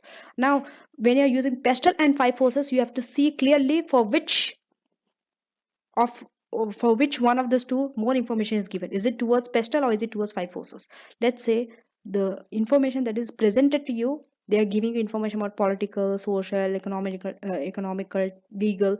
Then it makes sense that you have to use pestle over five forces. If they are giving information like what is the threat of new entrants, power of substitute, power of the bargaining power of supplier, bargaining power of customer, information like this, then the answer has to be more towards five forces. You have to use five forces because it's harder to use pestle in that condition. You can use, but it becomes a little bit tough, right? So you have to be very smart in that. Smart choice you have to make based on the information given to you, not based on what you like. Okay, so pestle and five forces. We are going to cover all these models in the lecture, upcoming lecture, the next lecture, right? This is just the introduction to SBL, so I'm just going to taking you over. Competition also same. Five forces, mainly five forces, and then pestle. If five forces you cannot use, then absence of it, use pestle. But mostly competition goes for five forces because it talks about the bargaining power of supplier, customer, new entrants, substitutes, and all performance. When they talk about analyze the performance of a company, use this model. There are so many.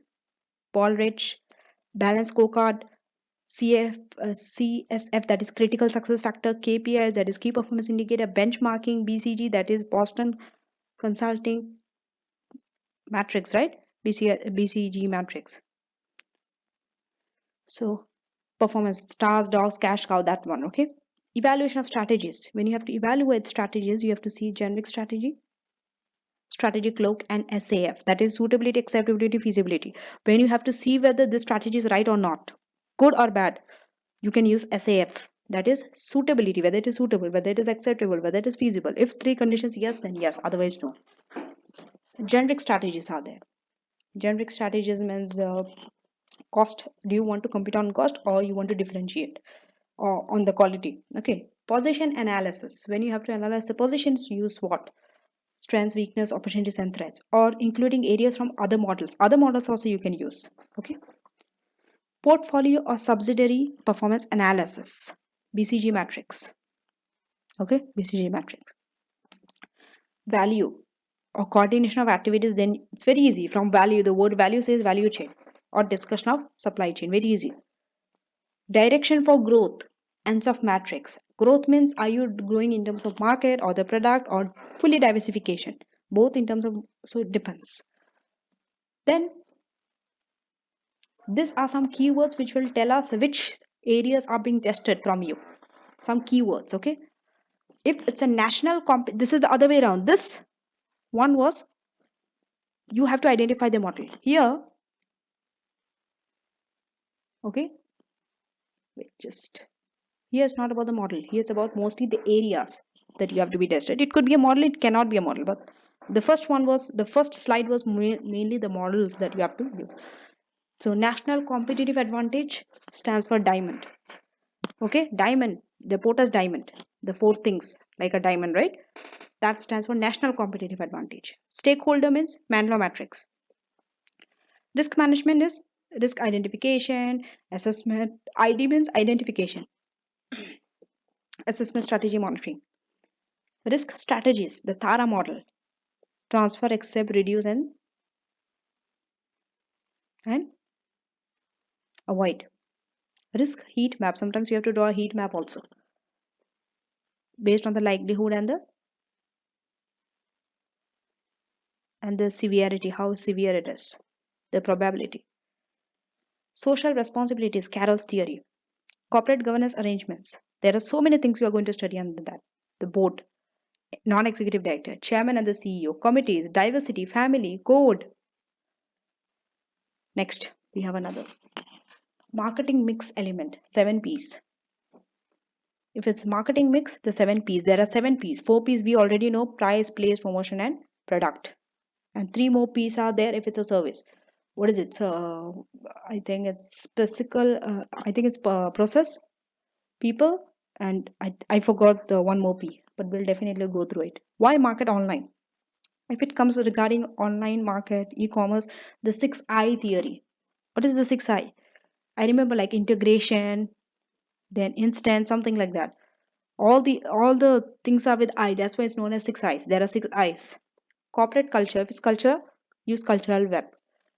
Outsourcing, Harman's matrix. Harman's matrix is based on which product is core, which product is not core, which you can outsource, which you have to keep in-house. That model will help you to decide that. Change, Levin's three-stage model or pop it. Okay.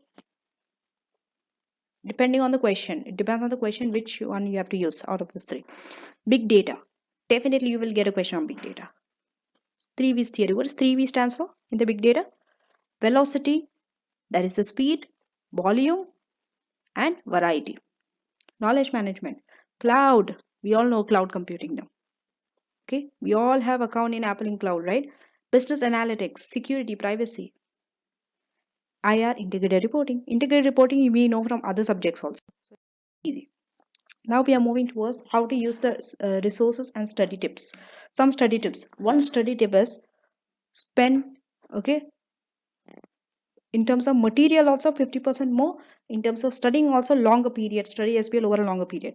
50% more than other papers. Okay, you have to gain a momentum. You cannot just assume that SBL is like any other paper. You have to keep going. It's over a longer period of time. You have to keep going. Study every time consistently. Keep it short. Don't study too long in one sitting, but study consistently.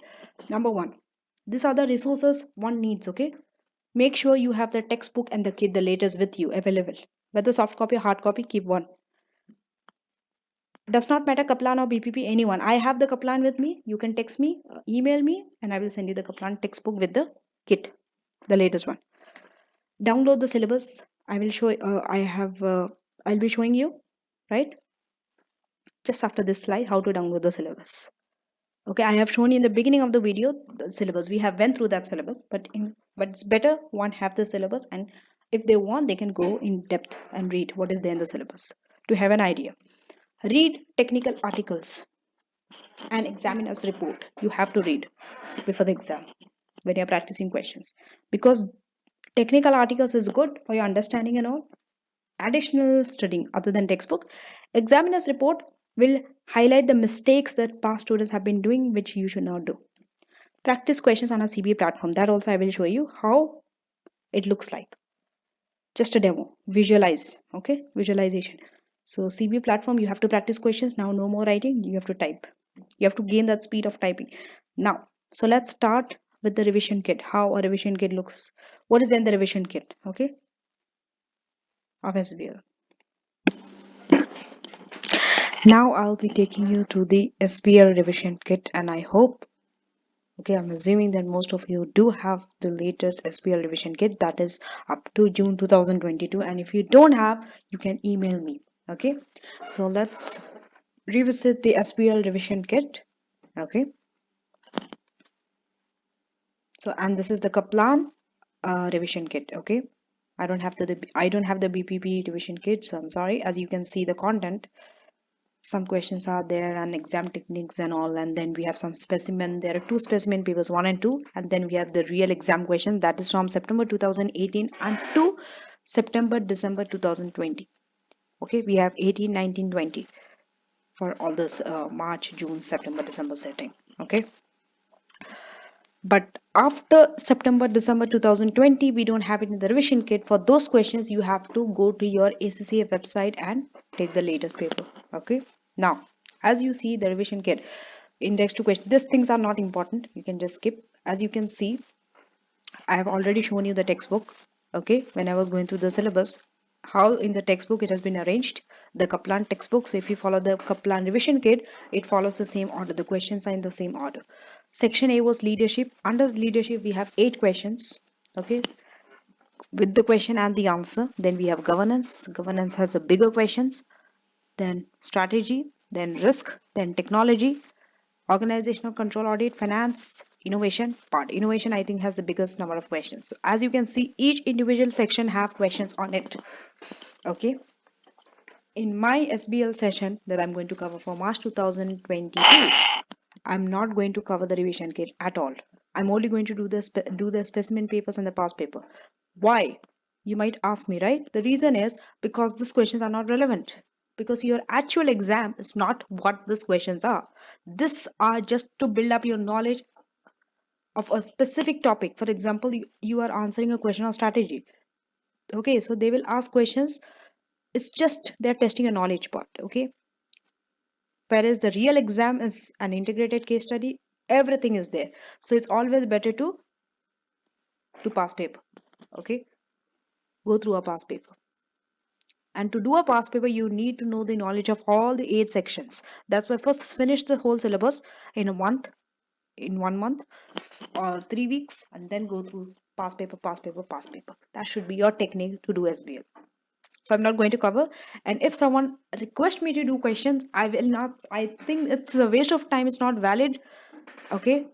Sorry, I would not say it's valid. It's not valid. Obviously, you can do, right? Of course, I never discourage someone from doing questions if they want to do.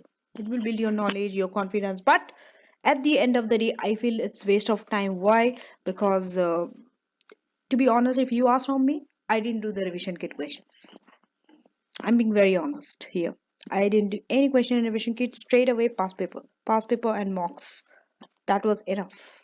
That was enough for me to pass. Okay, you have once you understood the from the textbook, you can just go to the past paper.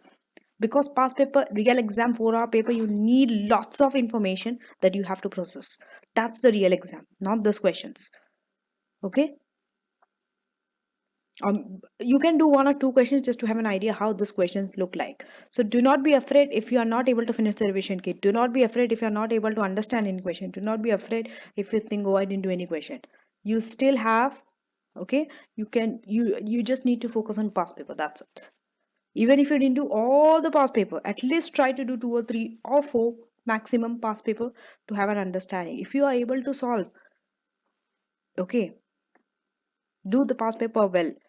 Try with your friends. Make sure that your friends check your answers. Or if you're in a, and a university is more better because your teacher might give you feedback. Or online, there are things. I think open wait. I forgot that name of a website where you can give your mocks. For you have to pay a certain amount. They will mark your mocks and they will give you the feedback, how much you have got, and all. So that is also there. There are so many ways you can get your the answers that you have written marked by someone else. Okay, so in that way you will have an idea what you are writing, where you at. Okay, all those things. So this I'm just showing you, okay, just demonstration. That's why I'm taking you through this revision kit, because not everyone has a revision kit and not everyone can afford to buy a revision kit. Okay, and this is just to show specifically for those students if they think that whether they have to give an SBL in the first attempt or maybe the last paper. Okay, and especially for those students who are new to ACCA. Okay, so for them it's very important that I take them through all the resources of ACCA for SBL, whether it's textbook, whether it's revision kit, whether it's your technical article, whether it's your ACCA website, whether it's your CB platform, the exam, real exam, how it looks like. So here are the case study questions. Okay, and then okay, so all this is there, exam technique, all those stuff. I'm going to cover it. I've covered it, right? I've covered all those things. So these things are not needed. You can just Okay, I will just take you through one question just to show you how it looks like. So this is section A, first question. You will be given some paragraphs like this, and based on that, because your real exam is not just some paragraph, you'll be having graphs, charts, some numbers, some calculations, with some newspaper article, perhaps. There are so many other range of data that is being presented to you. Okay, and this is, if you see, for 15 marks with 3 professional marks. So the type of the question is like this. Definitely information will be more, but here you can pick up this. In real exam also it will be asked like this, with a professional mark along with it. So as you can see, what is it? You required. You work as a member of 100-day review team at SCAD. Yes, they will always give you your role. Are you a financial assistant, financial consultant, financial manager, tax auditor, tax person, tax consultant, auditor, uh, business executive, who you are, they will give you your role. Okay, so you work as a member, you are a member of this review team. You have to review, prepare a brief report. You see, they are giving you the format. They will always mention the format, at what format you have to give, whether it's a slide, whether it's report, whatever it is. We have covered all those, right? How the format looks like. So prepare a brief report for SCAT HR director. Okay, to explain why the change of leadership style was unsuccessful. They tried to change the leadership style and it was unsuccessful. Why? You have to review. And whether there are two requirements in one, if you can see this word and shows that after this there is another requirement. So two requirements, okay? And whether this reflects a poor approach to their training program. So two questions. One is why it is unsuccessful. Second, whether it reflects a poor approach, which is for 15 marks, and 3 marks is for professional. What is it? Awarded for demonstrating commercial acumen. Okay, commercial acumen means wider knowledge, wider external factors you are bringing into your answer to show that you are using commercial acumen to get the 3 professional marks. Okay, so same others also. Just I will show you number 2. Number 2, professional skill is what? Here the professional skill is analytical skill. Okay, so likewise all these are like that questions. So I'm just going to skip through. Okay, these are some case study questions. Okay, I will directly take you through exhibit. I think it's better. I will take you through the past paper question. Okay, so these are the answers. Section 3, I will take you through the answer for the first one. Okay, they told to write a report, and we know, we have seen the format of the report. It is, you write it, report to whom, and from whom to, you need an introduction of 3 to 4 lines. Okay, then you need some subheading, and under that you need to write. Okay, what is the management style before the acquisition, what is it after the acquisition, pre and post, and the impact on the training course. So you're answering 2 requirements with different subheadings. Under that you are writing as much as you want or you can. Okay, and then the conclusion and introduction will be 2 to 3 lines. It's very less, you're just summarizing everything. Conclusion is not a new piece of information. Okay, so 1 mark for each relevant point. In SBL what happens is 1.1 mark. So 15 marks means you have to write 15 points. Okay, and here is the table which will tell you how you are going to get the professional marks out of 3. Okay, very rare candidates get the full professional marks. It might be 0, it might be 1, it might be 2. 3, very rare. Okay, so you can read it. I'm going to skip all this because these are answers which I don't need right now.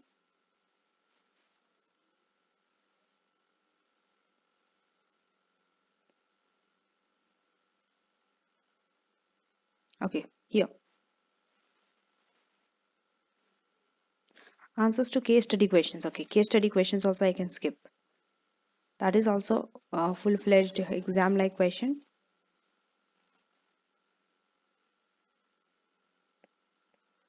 That also you can attempt. Okay, now we are coming to this one, the main thing. Just look, even in your ICC website you have the specimen paper. So this is specimen 1. Specimen 1 and 2 are different. Okay, the nature is different. So you need to attempt both the specimen papers. It's there on your CV platform.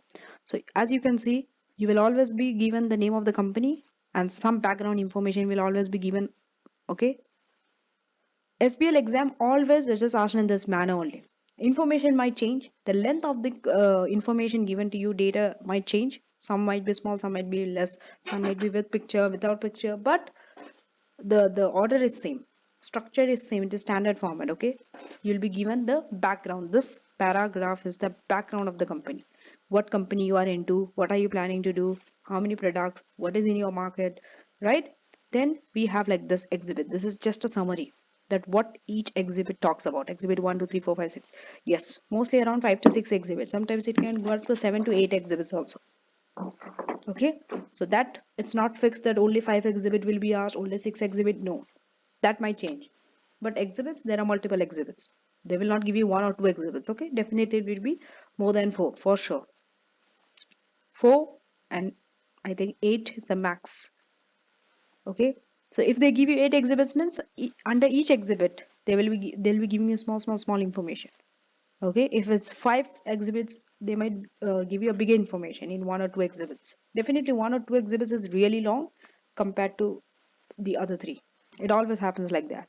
So here exhibit 1, you don't know the detail in exhibit 1. Detail will be given below, but first they will give you the you can read by the name. What is it?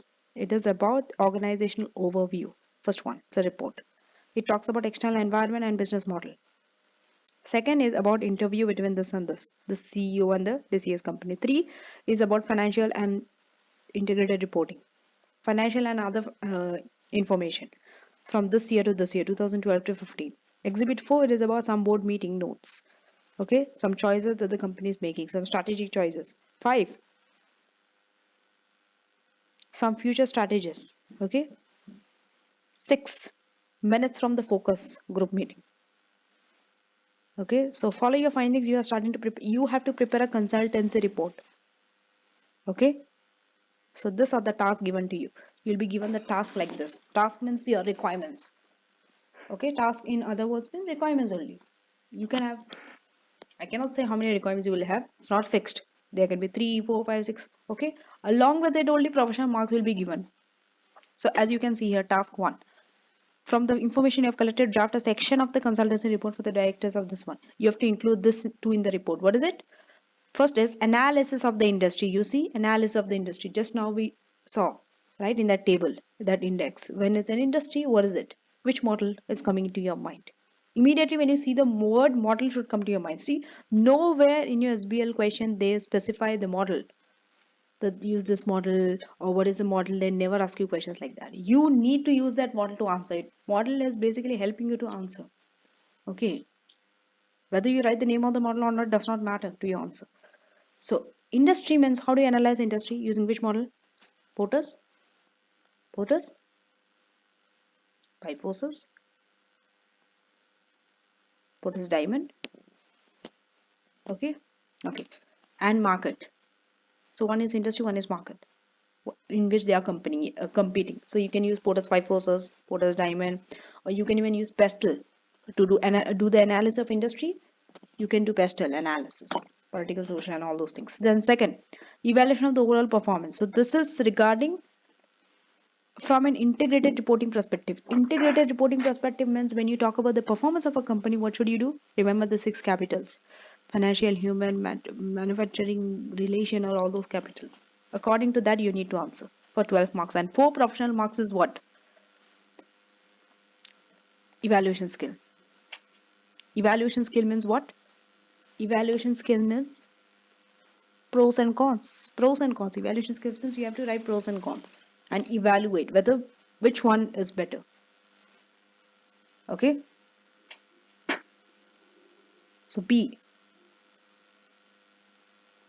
Okay, I will take you through B also and rest all. Okay, so B is, they didn't give you any format. They just told explain. If they didn't give you any format, you can just type on in the word. Okay, explain the key weaknesses of the current governance structure. So this is from the governance section. What is the weaknesses? Definitely, whenever they give you some questions about governance, mostly it is about the weaknesses in the governance. What is the current weakness and how can you improve it? Most of the time, that's the requirement. Since it became a public limited company, okay, and recommend how they should be addressed. Just giving the weakness is not enough. You have to address it also for 12 marks. That means 12 points. And professional market skepticism skill. But how do you show it? See, whenever they give you some key weaknesses from the information given, okay, when you're taking that information, you just cannot believe everything. You need to question, you need to challenge. That is known as skepticism skill. You show it like that. And C is another requirement. They will specifically tell you a format. Prepare information for 2 presentation slides. For slide, you cannot use report, or you just cannot type. You need to use a slide.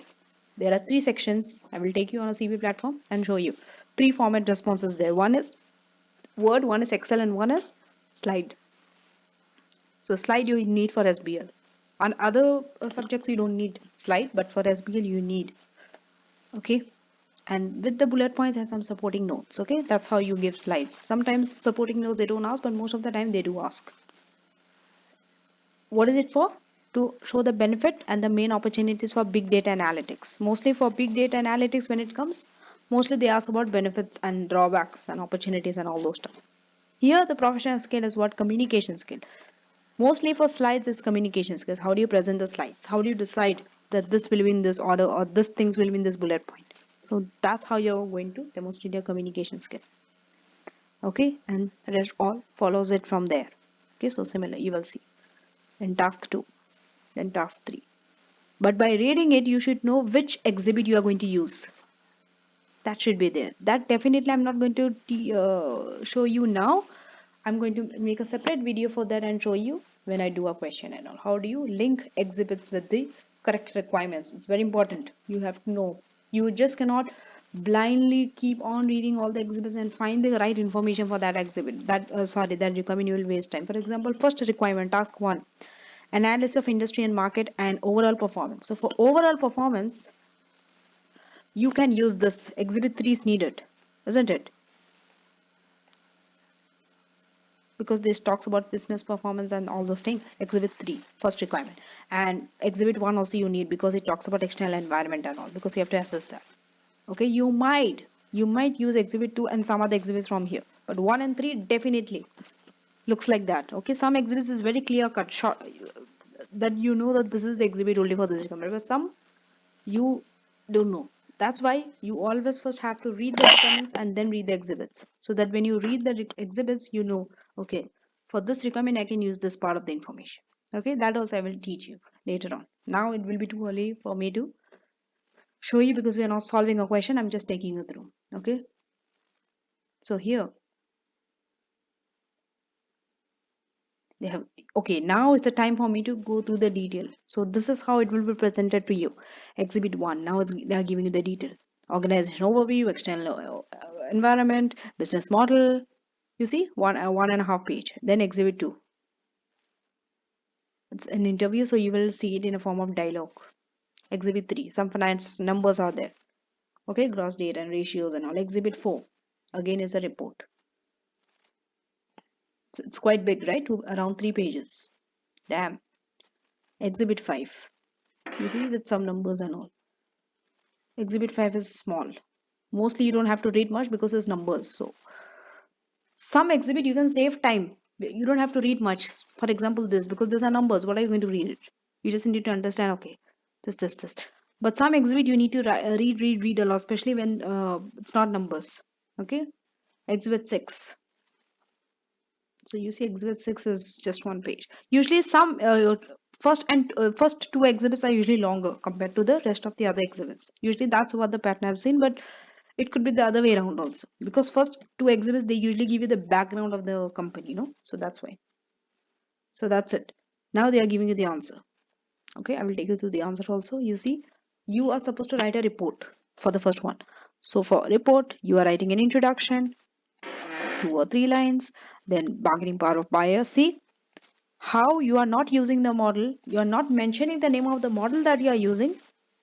Okay, if you want, you can mention like this, how they have used that to analyze industry. You are using Porter's 5 forces model. If you are not mentioning it also, you are not going to lose marks. You still get full marks if you have used it. How you have used that model? because that model talks about the 5 forces. What are those 5 forces? That means those 5 forces you can take as 5 separate subheadings. You see, that's how the model is helping you to structure your answer. Now you know 5 subheadings. Under 5 subheadings, you have to write. First, bargaining power of buyers. 1. 2. Bargaining power of supplier. You need to use from a case study. Okay, not from your knowledge. See, here you are using a knowledge, but majority is case study. How? To know that this bargaining power of buyer or supplier, you are using the knowledge of the model that you have studied. That is what Porter's 5 forces. That is from your textbook. But now you are applying that model in the case study. Okay, so all these things which you are mentioning is from the case study only. Purely case studies, not from your text knowledge, not from your textbook. That's why integration of this two is very important. Threat of new entrants, another subheading. Threat from substitute, another subheading. Rivalry amongst competitors, another. So out of 15 marks, 5 points. That means 3 points you can write under each, under this 5 subheadings and get the 15 marks. Very simple. Second, I think it's 12 marks. Okay, so for 12 marks, you have to talk about the performance for 2012 to 15. That's why 12, 13, 14, 15. Definitely some numbers has to be there. Okay, so you are talking in terms of financial capital. Now you are using integrated reporting, right? Integrated reporting, one is financial capital. Okay, then we have manufacturing capital, human capital, social capital, intellectual capital, natural capital, all this is capitals, and then conclusion. Because it's a report, don't forget, you need a conclusion. When you're talking about conclusion, you have to talk about both the things. One is Porter's 5 force, one is integrated reporting. Both has to be there in your answer. Okay, then here for part B, no format, they just asked what is the weakness in the governance. So you can just use subheadings. Whenever they are not giving a specific model, just use subheadings like this. Under that you write. Again another subheading, write answers. That's it. That's the trend that you have to follow. Okay. And to get the subheadings, remember, you have to read the case study and see what are the shortcomings. You just cannot memorize some shortcomings from a textbook and answer this question. No. In the case study, what is the shortcoming? For example, in this question, there is no separation of chairman and CEO. Okay, both are same person, one person. It's a shortcoming. Then second, non-executive director there. Okay, lack of independent non-executive director. Maybe there is not enough non-executive director on the board. Again, a shortcoming. Okay, there are no risk nomination and remission committee. Again, a lacking. So to know that there's a lack of this committees, you need some knowledge of governance. What does a good governance mean? To have such committees. If such committees are missing, means it's not a good governance, right? So from the case study, see whether committees are there or not. Committees are not there, bad governance. Committees are there, good governance. That's how you decide. That's how you write answer. Okay, so part C, slides. Mostly reports and memos and all those stuff you can write, right? The thing is slide is a bit harder because it's difficult to write in short. Remember, when you are given there are no space limit, word limit, you can write as much as you want. That's easier. But to summarize and write in 1 or 2 words or in bullet points is more difficult. That's why slides are more difficult. Usually they are not, but the topics for slides are usually regarding technology stuff and all, so that shall help you, right? For example, they have given you some bullet points. This is how you have to give slides.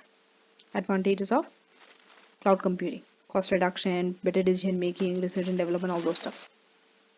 You see here, so slide 1, when you're talking about slide 1, this is how slide 1 will look like. 5 points, and here they're explaining also under notes. You need to explain it like this. Benefits of big data analytics. So first one is benefits of big data. This one is opportunities of big data. 2 things are there, 2 slides. So those two in 2 slides in 5 bullet points, and under that notes. So this is the format of slides that you have used.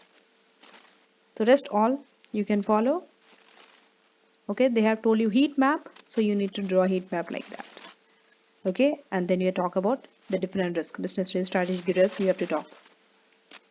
Okay, and you need to calculate. You need calculation. See, calculation will be there in SBL. Okay, don't think SBL is full theory. No calculation will be asked. No, you have to be prepared. Remember, SBL is what do I say? The knowledge is consolidated from all the other papers, all the other F level papers. That's why you have to be prepared is assume knowledge, whether it is taught in SBL or not. In some other papers, if it is taught, it will be asked in SBL, could be asked. Whether it's in financial management, for example, in this one is net present value, whether it's tax, whether it's audit, whether it's financial reporting, something will be asked. Management accounting, financial, okay, so be prepared for it. You don't have to go back and study those subjects again, no. But when you practice, you will get it, right?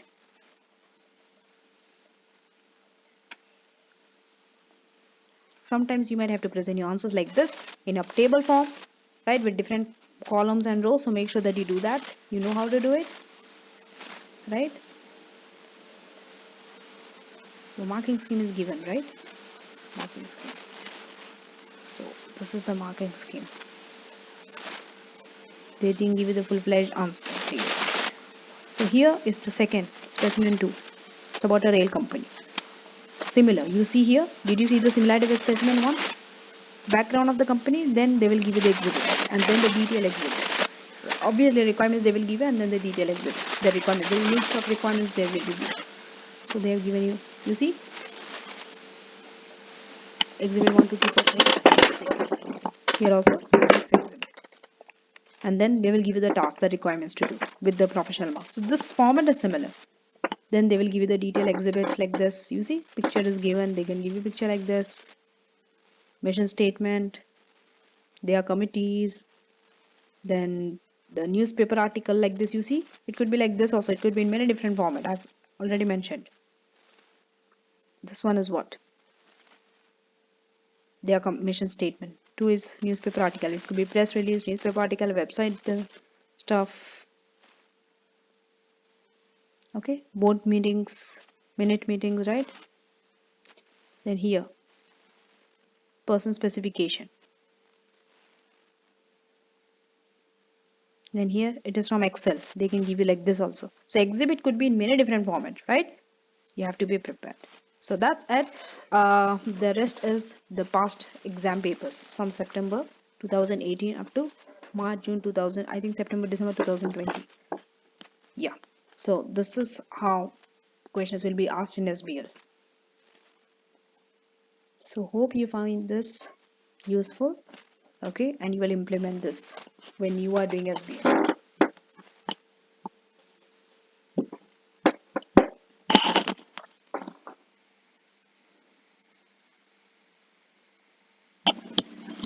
So now I'm going to take you through your ACCA website and how to download the resources, the materials that one needs to for SBL. And also I'm going to take you to a CBA platform just to show how it looks like. I'm not going to do anything there. So you need to enter www.accaglobal. Okay, the website www.acca.global. Okay, I think something is hard. Just check. Just type ACCA. Okay, you can click from here. Home ACCA Global. Click there. You will be seeing this screen on your page. You need to go to My ACCA. Or even if you don't go to My ACCA, it's okay. It's okay. You don't need to log into My ACCA. Okay, from here under students. Okay, one needs to go under the student section. You don't need to touch the other stuff. Okay, employer, learning provider, member, affiliate is not for you. Under the students, go to study support resources. Okay, if one wants to do ethics and professional skill module, they need to go here. Okay,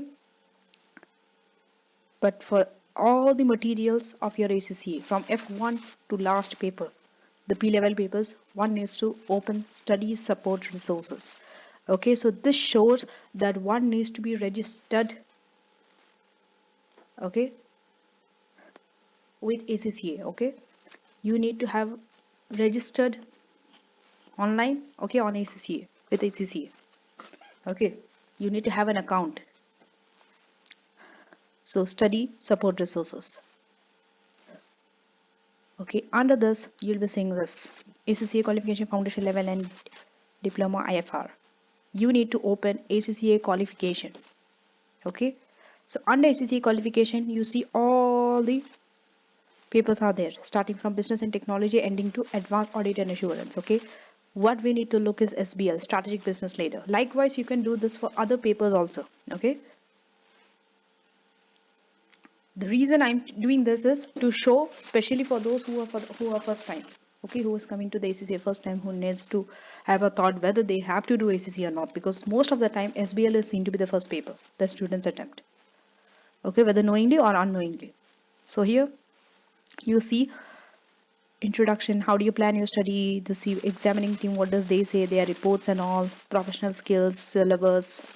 Okay, so if one needs to download the syllabus, here you can get the examiner's report, the past exam papers, technical articles, frequently asked questions that I've solved.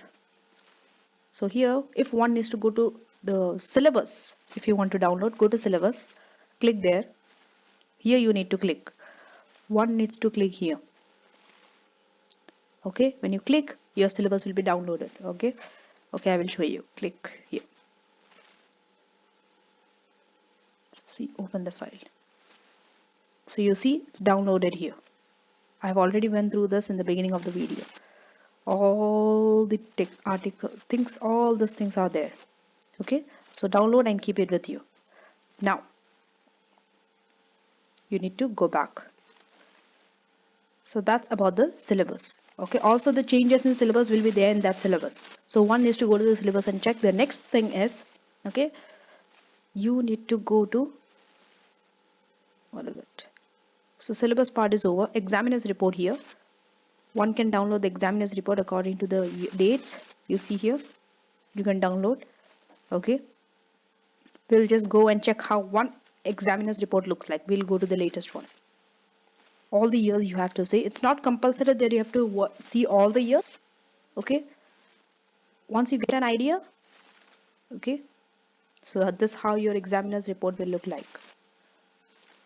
Okay, specifically each question they'll be telling you what are the mistakes, what students are doing, what they need to improve on, all those stuff. Okay, so you see general comments, they will tell you whether it is deteriorating from the past or whether performance are improving overall. Then okay, then the exam performance overall they will give you, and according to the specific questions. For example, here specific comments for question 1A, the screenshot of the question is taken here and now they're explaining. So likewise they will do it for all the other questions. Okay, this likewise you can do for the other subjects also, not only for SBL. Other subjects also you need to open examiner's report, but mostly SBL is very important. As I told you, it's a 4-hour paper and it's a new paper, practical paper. Then next stuff that you need to watch is your technical articles. Yes, technical articles you need to open. So once you go to technical articles, you'll be seeing all this. Under leadership, there are two. One need to read it, okay? At least once you have to read it. I'm not telling you to memorize anything or do, just read for the sake of reading. How you just read a normal book. Just read it. Okay? It will be helpful. It will be really helpful. Okay? Strategy, then risk. Under everything, you have some technical articles. Okay, and here are some more materials if one wants to see. For example, here 10 things to learn from this sitting, how to approach SBL, passing SBL. Most of the things I've covered, so if you don't watch also, it's okay. This video covers everything. Okay, my slides. So yes, and past exam library here, the last past exam library, all the past papers are here.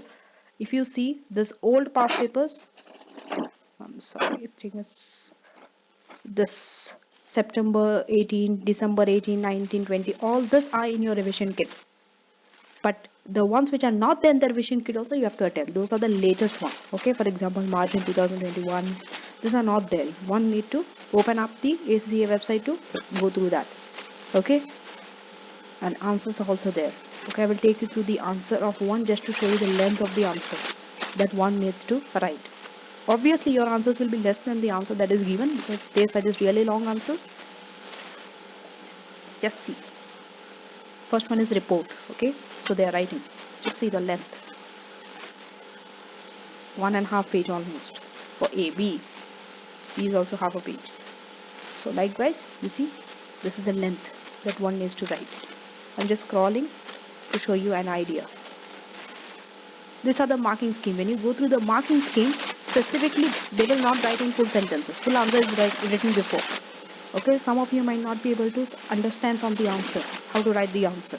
One needs to then go to the marking scheme and see the points. What are the points? You have to see whether are you able to collect these points in the bullet points from the case study. Okay, if you are able to do, you can make sentences on your own. It should not match with the answer. It definitely will not match with the answer given to you. It will be your own answer. Okay, that does not matter. The point, you have to cover the points.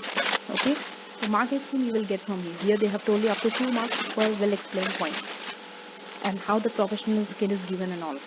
Okay, same for question B, then C and all stuff. Okay, so that's how one needs to go. Now the main thing, so I've finished all the areas that one needs to touch on SBL. Again, let me summarize before I open a CB platform to show you how to do the exam, how the exam scenario looks like. One needs to go to the syllabus, download the syllabus. Number 2, while you are preparing, doing revision kit and all questions and all, examiner's report. Then 3, technical articles. 4, what is the 4? 4 is your CB platform. A CB platform, what you need to do, you have to attempt questions on it. So to start your CB platform, you need to go here. CBE question practice, ACCA practice platform. Click it. Okay. Log into the practice platform. So if until here you will be able to manage, but if you are not registered with ACCA, you have to online register, right? Upload the document, relevant document, your ID, passport size picture, name, address, everything needs to be uploaded there before. Make sure that you take help of someone, okay, who can help you, can guide you through. Okay, because definitely for the first time you want to do ACCA, you cannot register on your own.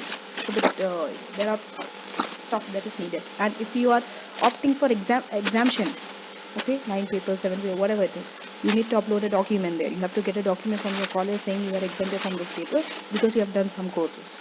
You have to check whether it is exempted or not, okay, whether they accept it or not. So until those processes you have to wait. If you are not registered for ACCA, until your home page, getting the documents, you can get it. But when you have to do a CV practice platform questions, you cannot go any further if you are not registered with ACCA. So one needs to have an account and number, username.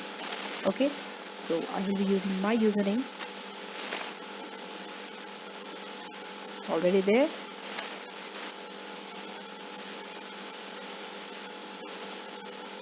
And the password. Okay, this number will be given to you when you have registered with ACCA. Okay, so you need to sign into my ACCA. So this will be the page. For all the papers, you can see on your right hand side whether it is audit, financial management, you will be, this is the same platform that you have to know. But we are worried about SBL now. So open SBL, the platform, SC official resources, under past exam library, there are 2 papers, December 2020 and March in 2021. Under the practice exam, there are 3 practice exams. The nature is same, okay? Whether past paper, practice paper, specimen, the questions are same. I mean the format is same. Specimen is also there are 3. So 3, 3 and 2. 8 papers are there total that one can do. Definitely I will be covering all this question one by one. But just to show you now, it will be like this when you first come for the first time. Since I've already opened, that's why it was unassigned. You need to assign that, whatever you are going to do. For example, let me open this. Assign December 2020. So you will see here on your left hand side under self-assessed assigned material, that should come, SBL should come. These things are coming here because I have went through these papers before, that's why. For you it will be blank if you are coming for the first time. So first make sure that you are applying the correct paper, okay? This is AFM, don't go and click there. It should be SBL past and practice exam, and it should be December 2020, this label. Then start. When you start, all these things are there, okay? This 3 or 15 minutes does not it's not applicable for SBL, okay? For other papers. These are all the instructions and all. So this how your SBL exam will look like. This is the screen. You will be having the list of exhibits on your right hand side, not the detail, just a line or two, just to show you what it is about, okay? First one is overview of this one, then extract of annual report. Third is their website. Fourth is their financial activity. Fifth is their research report. Sixth is risk register, all about risk. Last is about article on charity leadership. So seven exhibits. Okay, see, exhibits could vary, 5, 6, 7, 8. And here are your exhibits. So if one needs to go to the detail of exhibits, needs to open from here. And then there are tasks, 4 tasks. Under that there are that task means requirement. And your response options, word processor, spreadsheets, and slides. In the word processor, you need to type. Spreadsheet calculations and everything, use spreadsheet. Slides, if you are told to do slides, that is only for SBL. Okay, not any other paper. Any other paper you will not see this option. Slides will not be applicable there. So already they have given you slides 3. Okay, more than 3 slides usually they will not ask you. That's why there are 3 slides with the notes. Okay, if one wants to write a note, you see slide 1, speaker notes. So you can write your notes here, and your slide 1 will be here, the bullet points and all. So let us open. You first need to open, read your background. So here there are not a big background information. It is just exhibits. Wait, just exhibit 1. So one needs to first go through the exhibit. Sorry, the requirements, task, and read the task first. So you see here, task 1, there are A and B. Two requirements are there for task 1. Here, principal agent relationship, 12 marks. Professional skill is commercial acumen. Here, non-financial performance of this company, analyze financial and non-financial. Professional is analysis, 3 marks, and here's 2 marks. See, professional marks, 20 marks means it's not exactly the same marks for each requirement. Okay, let's say there are 10 requirements. For all the 10, 2 marks each. That makes up 20. It's not like that. Some does not even have a professional skill attached to it. Some requirements. Okay, so you have to check for it. So there are 2. Okay, so if one needs, open again. Number 2. So you can keep like this also. If one wants to open 1 and 2, they want to keep together. 1, 2, 3, 4. All the 4 tasks will be there. You can just adjust like this. You can scroll up down like this. Okay, and read. With the requirement, there are some information given above. Make sure that you read it as well. Then the requirement, the one in the bold. Now, after you finish reading requirement, come to the exhibit. One by one you can read. This is very small. What you need to do is use zoom plus zoom out. See, once you have zoomed, you can check. Clearly you can see. So wherever you have to highlight, do highlight. Highlighted is here, symbol, highlight, from calculate is there. Scratch pad, rough notes, strike through, you want to cut a word, highlight. See, highlight is also different color is there. 4 colors, you can even remove the highlight. Click it and remove the highlight. And symbol, if you want to insert a symbol, dollar, euro, pound, yen and peso, there are only 5. So beyond this 5 currency, they will not give you. Okay, so don't worry about it. Everything is help. For help, when you go to help, if there is any formula that is applicable for a particular subject, there will be a separate section for formula. But here we don't need any formulas. Not like AFM or tax or SBR or anything like that. Here no formulas are there. Okay, so this also you can read. One can read through all this. But definitely in my demonstration, when I do a question, I will make sure I cover all those aspects in detail. For now, just see, this is the overview of SBL exam. One integrated case study, only 1 page. Everything is there. One needs to open. You can open this task with this exhibit. You see? Let's say I want to open this. So here you can read and you can make the points in the scratch pad if you want, right? But usually what happens in SBL, you don't need scratch pad so much because students does not have that much of time to use scratch pad and all. You can directly put it in a word or something, copy paste in a word and then later change here or there the sequence of the things and all. First pick up and collect the words, the main topics, the points, put it in a bullet points, then structure your answer in a sentence form. So that's how one needs to go about SBL. After you have finished the exam, okay, Go to next. You see, if you are not scrolling the overall page, you cannot go to the next. It will not let you go to the next page automatically. So that helps you from not missing out any information. Sometimes what happens here, below you don't know that there are slides. You see, you need to go down. Slides is there, like this. Make sure you see the page entirely, up to the bottom and up to the extreme right or left. So for navigator, okay, see, when you go to the navigator, you will see whether you have attempted that or not. It's not attempted. The moment you put anything, even if it's one word, in word processor or spreadsheet or slides, it will show that it is completed. Let me show you. Okay, just I've done it. Now go to the navigator and see. It shows attempted, right? Even if you put a one letter, one dot in any of the response options, it will show attempted. Okay. Next.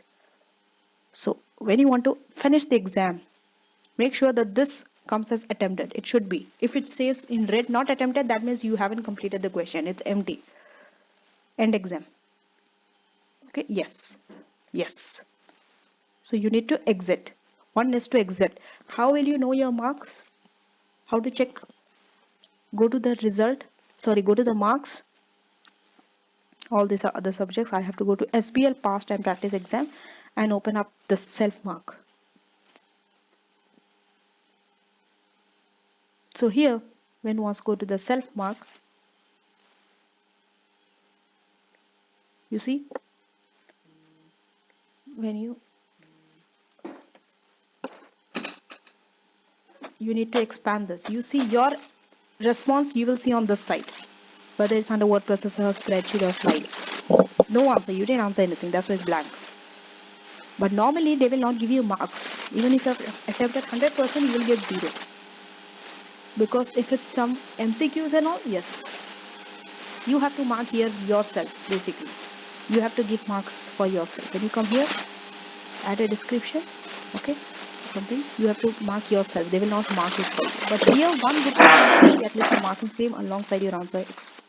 Drag this here so that it becomes bigger, and then you can see the answer. You see, can you see the answers are here? So when you are reading answers, when you are reviewing your answer, how do you review your answer? Not word by word, not word by word. You need to go and see whether are you covering this specific stuff first. For example, it is about stakeholder management. You have to see, are you writing a report? Are you writing all this 4 stuff? Are you writing an introduction, 2 or 3 lines? Then are you writing in paragraphs with subheadings like this? For stakeholder, how many stakeholders? Staff, donor, civil council. Are you writing all those? Are you able to identify those stakeholders? That is the first thing. If you are able to do under that, you need to write from the case study. Are you able to point? So there are 3 points under staff. How do I know it? Because there are 3 paragraphs. 1, 2 and 3. Under donor there are 1, 2 and 3 and 4. Sometimes it could be just one line like this. One paragraph could be for one line, or it could be 6 lines. Max is 5-6 lines. Don't write beyond that, because it becomes very difficult to read them. You see, they have followed the format here. They have written in subheadings, in a paragraph, leave space. So all the things they have followed in the answer. So they will get full professional marks for that, whatever the professional mark is. There are so many stakeholders. Then for B also, they have written. Okay. Then briefing note is also same. No need to write introduction or anything. Briefing note, just write, and then in paragraph, just write the same thing in bullet. For B, I'm assuming they didn't tell to write it any format, so just write it with subheading, and then below that you write. 3 again is a report. Most of the time it's a report. Here also is the same way. Okay. Then once you have done, you can put under appendix the workings. If you are using any numbers workings, you can put it under appendix or in the main body also. But normally it looks better if you put it under appendix, because that's how a report is, right? Just think how a real life report looks like. If you haven't, then go and check the latest company's report and all. They will always be having some appendix. Number of appendices, appendix 1, 2, 3, 4. There they do calculations. Only the main thing they talk in the report. Then 4 is again a report. You see, so many subheadings are there under the data point. So that's how you need to write. B is again a report. It's like a report. You see, kind regard. They're ending it like this. After that, you will be going through this marking scheme. As you can see, when you read the marking scheme, if you are not able to understand that part, the full-fledged answer, then you can come here and see the points at least. How many points? 1, 2, 3, 4, 5, 6, 7, 8, 9, 10 points are there. 10. So 2 marks for each 20. So you can manage to write at least 8 points. 8 into 2 will give you 16 marks because max is 16 marks for this. So that will help you. Allocation of like this marks will tell you how to write. Definitely. 16 marks means it does not make sense to ask for 16 points. No one will get 16 points in an answer. So use common sense. 8 points, right? 8 into 2. Because if you explain a point, 2 marks. One for identifying the point, second for explaining that point. So 2 into 8, 16 marks. So that's how one needs to decide on how to write. And for professional skill, normally you don't need this table to give yourself marks. Okay? Normally you don't. Because you might not be able to understand if you're self-marking. But if you're giving this to someone else, yes, they might be able to help you out. If it's an experienced tutor or someone who has been marking SBL papers, give it to them. Because technical stuff, it's easy to mark. You can see whether you are getting the point. Professional is a bit, it's invisible. It's not so prominent or it's not so tangible, I would say. Understood? So likewise for all the questions are similar. So that's how. So that's the end of this. I hope that this helps you. Okay, all this thing, don't go all this. If you go, it will be blank only. You need to go here, log into practice platform. For all the papers is like that. So I hope that this helps all your doubts regarding SBL, where to go, where to download papers, past paper, everything. Okay, we went through specific past paper, technical articles, then the syllabus, then the CV platform. So that's it. That's it. These are the resources you need first. And you need the textbook, the revision kit with you, the latest. Whether Kaplan or BPP does not matter, but whatever it is, use the same. If you are using Kaplan textbook, you need to use Kaplan revision kit. BPP textbook, BPP revision kit. Okay, so that's it. So these are the 5 professional skills which you are going to get 20 marks of it. Okay, skepticism, commercial acumen, analysis, communication, and evaluation. How do you show skepticism? Skepticism, whenever they see alongside your technical questions, requirements, right? Technical marks, they will give you the professional marks also. They will specify which professional skill they are testing in a certain requirement. So they will give the marks also, right? For example, if it's skepticism, how would you show it in your answer? Probe, question, challenge. Skepticism means you are not accepting, you are not taking everything on the face value. You're questioning, you're challenging the management. How this information, you're challenging the question. For example, if you are given certain figure based on some assumptions, you need to question those assumptions. How, for example, uh, one common example, a company has been making losses for the 5 years, okay? Continuously 5 years they have been making losses, and then they are predicting that in the next 5 years they are going to make a profit, and they give you the profit statement, the forecast, profit forecast. So you need to question, because in the past they have been making losses for 5 years. How is it possible that suddenly they are turning into profit? You need to question, you need to find out facts. That is known as skepticism skill. Definitely when we do questions on a full-fledged questions, you will understand it better how to show it, but for now just know the meaning of it. Commercial acumen. Commercial acumen is usually more of your knowledge, outside what you have studied. The better you have, the more knowledge you have, wider knowledge, the better it is for you. Okay, you must have read it somewhere else, or you must be working in a company currently. And then if you're giving an SBL exam, then there are chances you'll be having more knowledge, right? More experience, so you will be able to write more. That is known as commercial acumen. Analysis, you consider, you inquire, you investigate. Why is this the reason? You find the root cause. You go down. You see the financial figure, non-financial figure, the balance sheet, the press release, everything. You try to analyze. Communication is basically in the format. Are you communicating in the format given to you? Mostly it is in the slides the skill is tested, but it could be tested in other areas also. How do you inform? How do you persuade someone? The tone that you're using, you will show communication.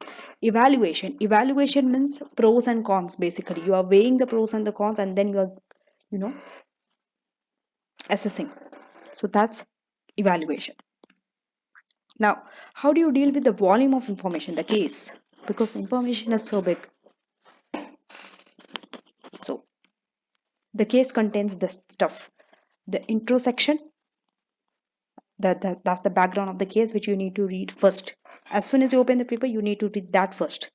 Second, list of exhibits, requirements, the task set, and the exhibits themselves. Okay, any case will have all those things. How do you control the information? Methods of controlling the information. And note the requirements, because there are so many requirements, so many exhibits. It's very easy for you to get confused which one is for what and from where to take the correct relevant information when you're writing. Remember, you have to make the use of exhibit to write your answer. Without that, you cannot write your answer for the requirements. So you have to annotate. Okay, annotate the exhibit as well, that this exhibit for this paragraph is for this requirement, or this word implies that this is the model that I have to use, like that. I will be showing you that when I do a full-fledged questions in, okay, inshallah. Highlight, use, there's a highlighter given to you. Just now I've shown you on a CB platform, make use of that highlighting, because you cannot manually highlight now. It's on a CB platform, so you have to highlight. Mind mapping, you can even do mind mapping. Okay, I'm sure you all of you know how to do mind map, right? Draw up a picture and then blah blah blah. Draw up a separate plan. You can use a scratch pad to draw up a separate plan also, if that's suitable for you. Now let us go to the layout of some format. Layout of a report or a briefing paper. Report is extensively asked, so you need to know the layout. Okay, whether it's a report, whether it's a memo, whether it's a briefing paper, all the three has similar layout. First, you have to start to whom you're writing. This will be given to you in the question. To whom you're writing, to the manager, to the consultant, a tax, whoever it is. By whom? By you. You are the person. You means you cannot write by me. You have to write who you are, what's your role. Are you an assistant? Are you a consultant? Are you an advisor? You have to write from consultant, business consultant, or tax advisor, or auditor, whatever. Whatever is your role in the exam given to you, you have to write that. By title. What is the title of the report? Don't keep your title big sentences and all. One or two words is enough. Okay, few sentence words is enough to write the title of the report. It could be anything. Maybe it's about an investment proposal, so you can write investment proposal of a certain company. That could be a title.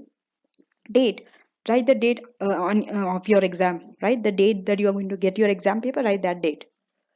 Then introduction, leave a space. Introduction, see, in this you don't have to leave space. To, by, title, date, one after the other you type. After that, leave a space and then write introduction. Write the subheading introduction and then write 2 or 3 lines introduction. That's why I've kept it dot blank. It's up to you to fill. An introduction can vary from student to student, but the above format, to whom you are sending, from whom you are sending, what is the title, what is the date, this should be same for everyone. Obviously the title might change, okay, because some of you might use a different title wordings and all, but overall it's okay, will not have so much impact, but your introduction will differ. Everyone will have a different introduction trying to explain the same thing. Okay, there's no harm in that. Paragraph 2 title, because first paragraph is what, introduction, then paragraph 2 title, then right under that it's a subheading. Paragraph 3 title, right under there. So likewise you can have multiple paragraphs. It's up to you. You have to decide how many paragraphs you have to write. Make sure you bold it out like how you have bolded introduction, okay, when you are writing a subheading, so it's understood that this is a subheading, under that you are writing. Then finally comes your conclusion. The last paragraph should be the conclusion. It could be recommendations or it could be some further actions, anything, okay, under that you are writing. Now let us go to the layout of letter, and I hope that you take a picture of this. Okay, now let us go to the letters. Letters, okay, should start with the fake name, address of sender, name, address of recipient, date. Okay, you can start anything, any name. Obviously the name might be given. Okay, who is the sender, who is the name, the address, the date. Dear Mr. So and so, or dear sir. Okay, anything you can write like that. Dear, you have to write dear. You are writing a letter now, not a report. Letter and report are different.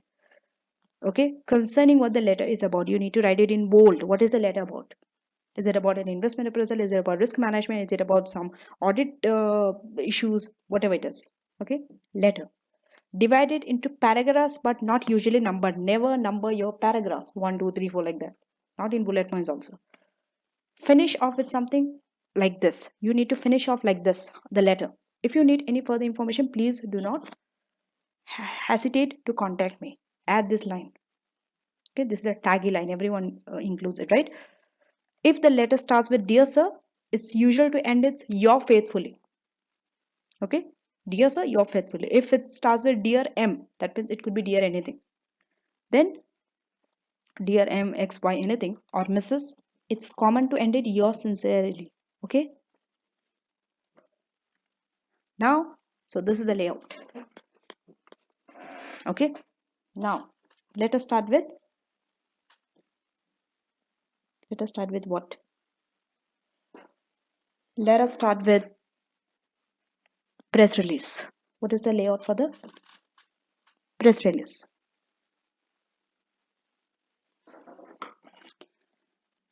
Only these four things: press release, company name, date for release, press release. Press release is like this only. Usually it's not asked, but one or twice I've seen it has been asked and signed the PR office. Okay. Now slides and notes layout, very important. Every question has slides and the notes. So I have shown you already in the CV platform the slides. Okay, slide one or two depending on the slide. It could be one slide, two slide, or three slide. More than three, usually they will not ask. They never asked. You have to write the notes after the slide bullets. Okay, that means you're explaining further the bullet points in the notes section. It should be appropriate length and number. Remember, do not write lengthy sentences in the bullet points in the slides. Avoid. One or two words is enough. Avoid repetition. Don't repeat the same points in different slides. Logical structure. Structure should make some logical sense also. You cannot write the first thing in the last and last thing in the first. Okay. Use appropriate languages. Okay. Your communication skills. 2 or 3 times as many notes as each bullet. Okay. Try to make notes.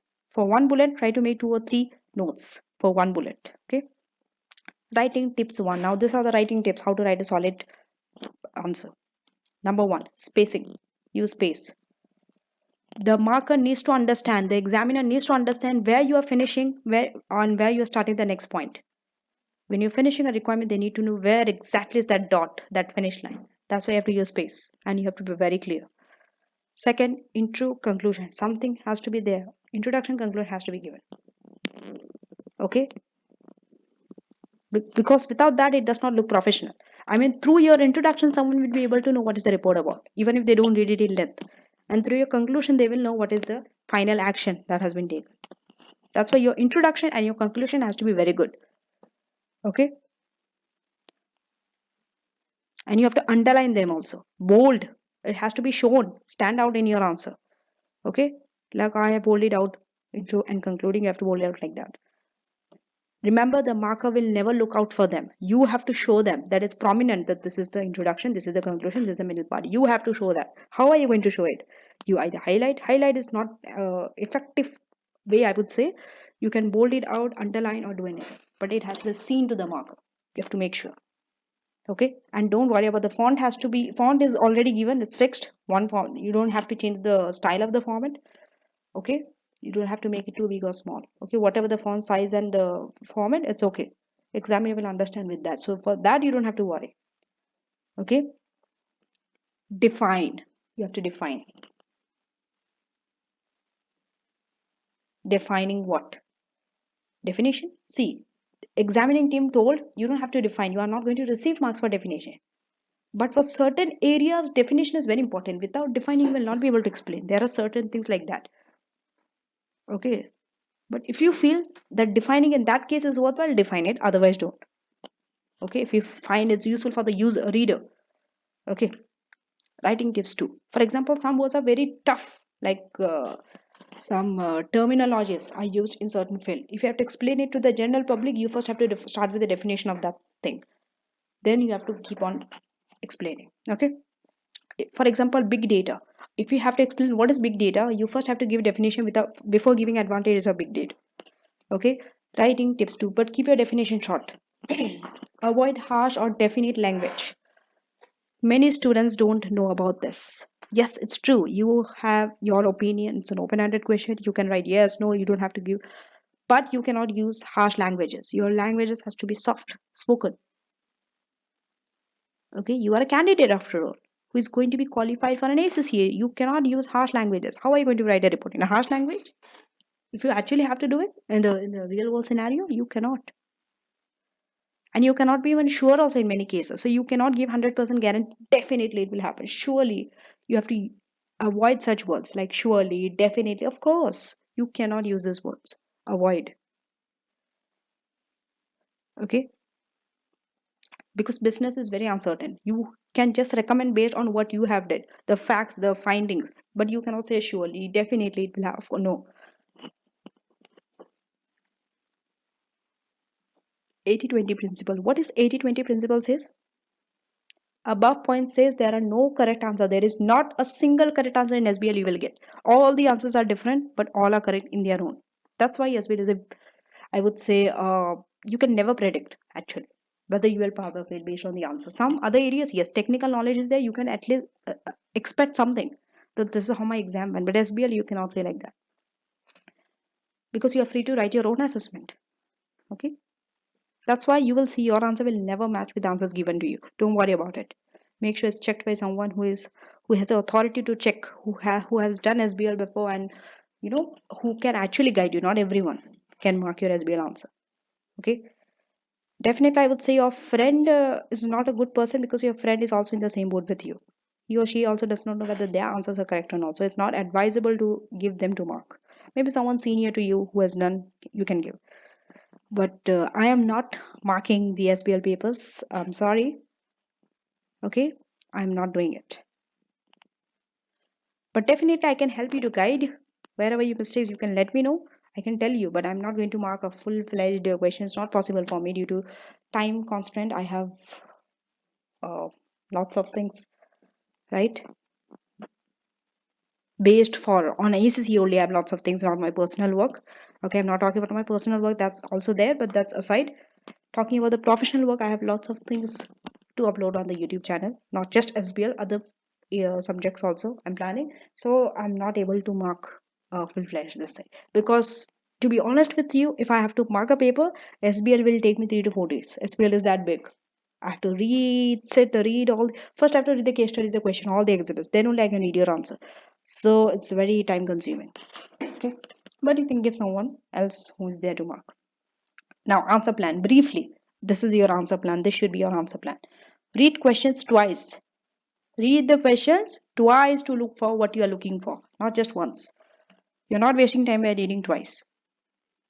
Annotate using bullets for areas that are relevant. Wherever it's relevant, use bullet points. Check your role. Check your audience. Check your layout. Check the skill, professional skill. Check the mark allocation. Follow your outline and apply the model or theory. Okay, if you're using one to structure your thought, for example, to analyze an environment, you don't know how to structure. If you're using pestle, now it is structured. Why? Because from pestle I have to use political factor, I will get it from the case study. Economical factor, social factor, technological factor, legal factor, already your answer is structured. That's why you can use model there. If you're not able to answer without using model, if you can answer without using model also, there is no harm. Go ahead. Okay, when writing, this is when writing. Okay, see, this 9 points are before writing. Okay, now comes when you start writing, what you have to do. Use appropriate exhibit, number one, but don't feel afraid to correlate exhibits. If you feel that other exhibits are also relevant, 2 3 exhibits are relevant for requirement one, do feel free to use all the 3 exhibits for that one requirement. It can happen. It is like that, not just one. Okay, sometimes more than one happens. Don't feel afraid. Two, limitations or however points. So it's not that requirement one, exhibit one, requirement two, exhibit two, requirement three, exhibit. It's not. It does not go like that. Yes, the layout is like that, but one or two or three, sometimes one or two requirement is like that where you need multiple requirements, exhibit. Sorry, and one and some requirements are there where you only need one exhibit. Okay. Second, provide limitations or however points if the task indicates this is relevant. So when you're writing, for example, most of the time is about issues, so you have to write limitations. So mention this. However, these are the points. Okay. Third, use examples and assume if required. Sometimes you might have to use example. For example, you write it like that, right? For example, feel free to do it. It's better to do it. Or assume. Let's assume that this is the case ABC. So you can write your answers like that. Fourth, Don't forget to recommend or give conclusion, even if it's not asked for. Most of the time it's not asked, still it's better to give if it's a report format or something. 5. You don't have to recommend in slides, okay? It's only in report and mostly. 5. Remember spaces and handwriting. Now you don't have to worry about handwriting because now you're not writing anymore. It's on a CB platform, thank God. So you just have to space. Use appropriate space where you have to put one line space, two line space, or where you don't have to put a space. You have to be very critical of it. So this 5 points are when you are writing. The first 9 points are before writing. Okay. Good points to mention. What are some good things about SBL? We have been talking all negative stuff, right? For big information. What are the good side to it? Good side is only one case study, so you don't have to worry about two, three case study. Only one case study, one storyline. Work on it. Second, professional mark also you are getting alongside the knowledge marks. Then, after the first couple of hours, you are very familiar with that case study, so you can easily annotate, which will take less time actually for looking for the information in the right place. Now, let us go to the 100 areas index. This is like an index. I have not created this. Someone else has done it before from some of the webinar. One of my students gave this to me and told me to make a video on this. So I've been making a video, right? But I didn't take exactly his thing. Only a few things I have taken from that webinar, and I've added more of my. It's like 90% is my work I have added in this video, and 10% only I've taken from that person because I felt it's very relevant. It's very good. Okay. So 100 areas index. These are the 100 areas one needs to visit in SBL. They need to know about. It's like an index. Okay. So I'm not going to read all those one by one. You can go through it on your own, right? Pause, see, take a picture, or write it down somewhere. This will help you a lot. I can write down. I can read the first column once: corporate governance, agency theory, the key concepts, integrated transparency, responsibility, independence, honesty, accountability, fairness, judgment, probability, stakeholders mapping, normative versus instrumental, institution invest, all this, audit committee, risk, everything is there. Some things are deleted, some things are added. You have to be sure about it. Why?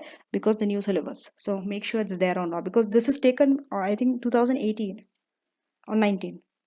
This was from old webinar I have taken. So most of the thing you will not see here, and most of the thing should be there is not here. So make sure it's there. Okay, but it's just a rough idea. This is also the second one. All those things. Some are very tiny, very small. Okay, make sure that you write it down somewhere or type it out and keep it with you. It will be very helpful for you. So you can just make a tick mark whatever the areas you have covered. It's very easy for you. Keep it as a reference later on. Now we are coming towards the last section of the video, the FAQs of SBL. 16 FAQs. After the 16 FAQs, I have 8 questions, personal questions that a student might ask from me personally. That also I have included. But these are general frequently asked questions regarding SBL. Okay, what students usually ask. Number one, is there any key difference between P1, P3 or SBL? Okay, the fact that SBL does not ask for a particular model, or they should they be used at all in the answer? Because if they're not asking for the relevant model, why should we use it in the answer? Two questions are there in one. So number one, models are never named in SBL. I mean the SBL exam, the requirement they will not tell you. Yes, in the textbook, models are there. Okay, so you are not using to dumb your knowledge. You are not showing, you are not trying to demonstrate the knowledge of that syllabus. You, okay, this is more practical exam SBL. You are using the help of it, the model, to structure your answer. That's only you need the models. Next, so that's a difference, right? Whereas P1 and P3 was a knowledge. They asked about a specific model. You need to know the model, define everything and do. Second, although they are not given in the requirements, the models you can structure. Just now I've told. Third, in P1 and P3, okay, professional marks was not there, but SBL includes that 20 professional marks alongside with technical marks. Remember, student will not get an extra technical or a professional mark for naming that model. If you don't name the model also, it's okay. If you name the model also, it's okay. It will not have an impact. If you discuss the model also, you're not going to lose marks. The technical marks you're not going to lose model marks. Sorry, the technical marks you're not going to lose if you discuss the model. But Professional marks you might lose because it's not professional, right? To discuss the model. It's not, that's not what the question asked for. That's why you will lose the professional marks if you discuss the model. Because unnecessarily, if it's not needed, you don't have to discuss the model. It is only used to complete your task. That's it. So, as I told you, 20% professional, 80% technical. That is the key difference. Okay. Now, should SBL be taken before or after the other strategy professional optional exam? Mostly, it's better to take SBL before the optional papers, the P-level optional papers. But in that, ACC is very flexible. You can take at the end also, after that also. It's your individual preference. I have taken at the end. SBL was my last exam that I finished in March 2020. Then the technical content.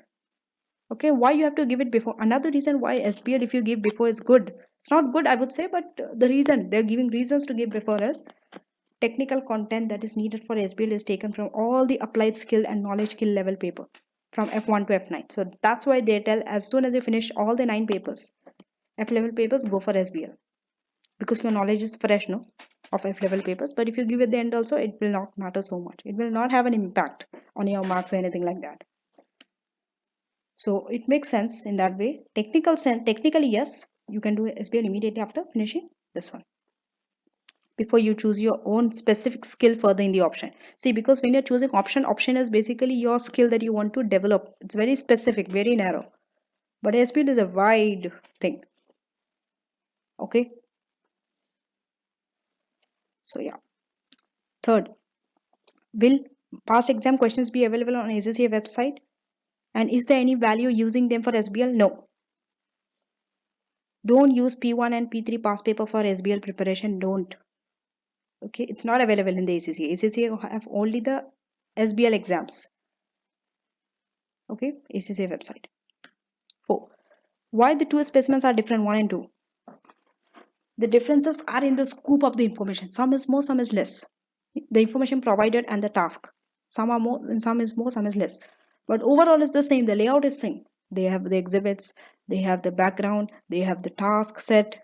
So each exam will be different based on this. The roles might be different. The number and the type of exhibits might be different. The size of the task might be different. Some will be big, some will be small. Format of responses. Okay. One example is specimen 1 had a level of consultant. They were carrying out several tasks. But specimen 2 is based on number of roles. Your role differ. Once you became an auditor, one you became this thing. But one in specimen 1 you were just a consultant. And that same consultant had several tasks. Whereas in specimen 2, you were in different roles. Sometimes you were an auditor, sometimes you were a financial advisor, sometimes you were a tax advisor, whatever. Right? So similarity, where's the similarity in the specimen 1 and 2? Similarities is in the experience of the paper, the style of the paper. Style is same. The demand from you to to finish the paper in 4 is the same. The experience you will get same experience only in both the paper. That is the similarity. Okay, layout same. Each exam will have the same layout only. It will start with introduction or background, list of exhibits, requirement, and finally the detailed exhibit. Okay. Each exam will test all the 5 professional skills that I have just covered: skepticism, evaluation, analysis, commercial acumen, and communication, right? But the marks might vary. Okay, they are not equally weighted. They are not 20 divided by 5, 4. That means 4 marks each. It's not like that. One exam, the total evaluation skill might be 6, whereas in the other exam, the total evaluation skill might be 4 marks. That should not bother you so much. Okay, that's just I'm telling you, just for the sake of knowing, because I know these are the questions students have in their mind. So yeah. The 5. The two specimen presents responses to tasks using different format. Which format should students use to present their answer? Differs. It depends on which format. If this examiner says report, report, slide, slide. Okay, these are some common format: letter, email, memo, report, presentation, slides, visual aid also sometimes, such as BCG or Matlo's matrix or heat maps for risk assessment. Okay, make sure that you go through this, the format, the layout. I've just covered some of the layout, right? Report, letters, press release, and slides. Examining team has even written a technical article also on that as SBL presentation format. Make sure that you go through that. It gives some guidance on the presentation of this common format. Now 6. Should the exam task be managed in numerical order? Not necessary, but it makes logical sense to do it in an order. Why? Because the task that is set, the exhibit that is set is normally it follows an order, right? So it's better to follow that order. According to me, I used to do that. Okay, because sometimes what happens is when you study, let's say you have two requirements, you need the help of first requirement to answer your second requirement. You are not able to do that sometimes. So it's better to go in that order, right? It's safe also, safe for someone, because the examiner says they strongly advise to follow the order of the requirement given to you, because it's one case study, it's not multiple case study, and they are independent, they are dependent on each other. It's based on an evolving story. Okay, it happens in a logical order. But second, if you cannot, let's say for example you cannot do one requirement, then general exam rule applies, go to the next, and later if you have time come back to that and do it. Okay, exam requirements are based on requirements which are not so applicable to the real world. Why is it? Even though we keep on saying SBL is a practical exam, SBL is a practical exam, why is it so? Because ACCA recognizes the students are not at that level. Actually, they are not at that level of the role. This is just your imagination. Most of the time, you are answering based on your imagination. Yeah, assuming this is your business, you are the owner. This is happening. How do I manage it? But actually, you are not in that level. In the actual world, tasks are actually more complex and more challenging and diverse. It's not so easy and simple like this. That's why it is to give a little direction to the students. It is set in this way, the requirements. Okay, and also the facts. It is not based on some pre-seen information. Okay,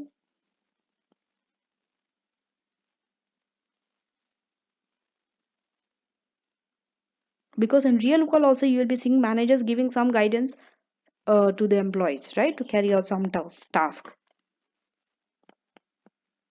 Now, why is SBL a 4 hour whereas P1 and P3 were 3 hours only? The exam. Extra time because deep you have to read deeply and plan in SBL. Whereas in P1 and P3 it was not like that. And also you have to develop your professional skill also alongside with your technical skill. Will only one professional skill be prescribed per requirement? That means will all the requirements will have professional skill attached to it, or some requirements are without professional skill also? No, there are some requirements that does not have professional skill attached to it. But for one requirement, the, only one professional skill can be tested if it is asked. Not more than one. More than one professional skill uh, will not come for one requirement. One requirement, one professional skill only they can test. Okay. For example, if there's one requirement one, they cannot ask commercial acumen and analysis skill in that one requirement. It does not happen that way. One skill only, one professional skill only for one requirement. Okay. If they don't have a professional skill attached to it, they don't have it. That's it. In that way, you can just normally write your answer. 10. Will technical verbs in the requirement match with the professional skills? See, sometimes the technical verbs means what? Sometimes the requirement starts like this: analyze, evaluate the company.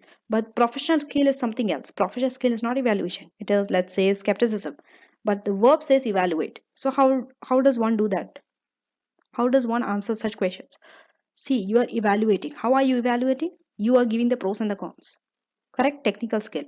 Skepticism, how you are showing? You are questioning the assumptions in that analysis. That's how you are showing both the skills, both professionals, technical as well as professional. Okay, it does not match like that. Then, so here, example is given in the second bullet point. If technical requirement is evaluate a project a proposal, and skepticism is a professional skill, okay, so that means student should question the assumptions of that proposal. Okay, that's how you're going to show the skepticism skills. Is there a maximum limit of marks assigned for each professional skill? What is the maximum? Max is 2, 3, or 4. More than 4, they will not give for a specific professional skill. That's the mark range. Okay, 2, 3, 4. Max minimum is 2, maximum is 4. 12. Okay. So, will full professional skills be awarded if answer has not met the criteria of the professional skill? That means you have not given an answer in a specific format. Will you still get the for professional marks, the full professional marks, if you have answered it in that, if you have tried to show that professional skill? The answer is no. If you have not shown it in an appropriate format, okay, you will not get full marks. Why? Because there is a general rule of professionalism that applies to all the answers in your exam. There should be some professionalism. If they have told you to show it in a report, even if you write it in a slides, everything is correct. Professional skill also you will get, but you will not get full professional skill marks. Maybe out of 4, 3, 2. Why? For not writing it in a specific format. You have to write it in a specific format. Okay. Example. Task is to complete a report and evaluation skill is tested. Okay. Answer meets that criteria also, the evaluation criteria. But you have not used it in a report, some other format. As I told you, professional skill, you will not get in full. Can a candidate good analysis skill if all numbers are wrong? Usually analysis skill is in your calculation part, numbers and right? Usually it deals with that. So all numbers are wrong. Will you get good marks? It's unlikely to get full marks. Yes, there is a there is a thing called as own figure rule. That means somewhere you have used you have got an incorrect figure. Based on that figure, you are concluding something. So for that, your conclusion, you are not going to lose marks. Examiner says, I'm not going to penalize twice for the same mistake, only once. If that mistake is carried forward and you are making mistakes in the other places, you are not going to be penalized. But yes, you are not going to get full marks for the mistake that you have done in the numbers if you are using the wrong number. Okay.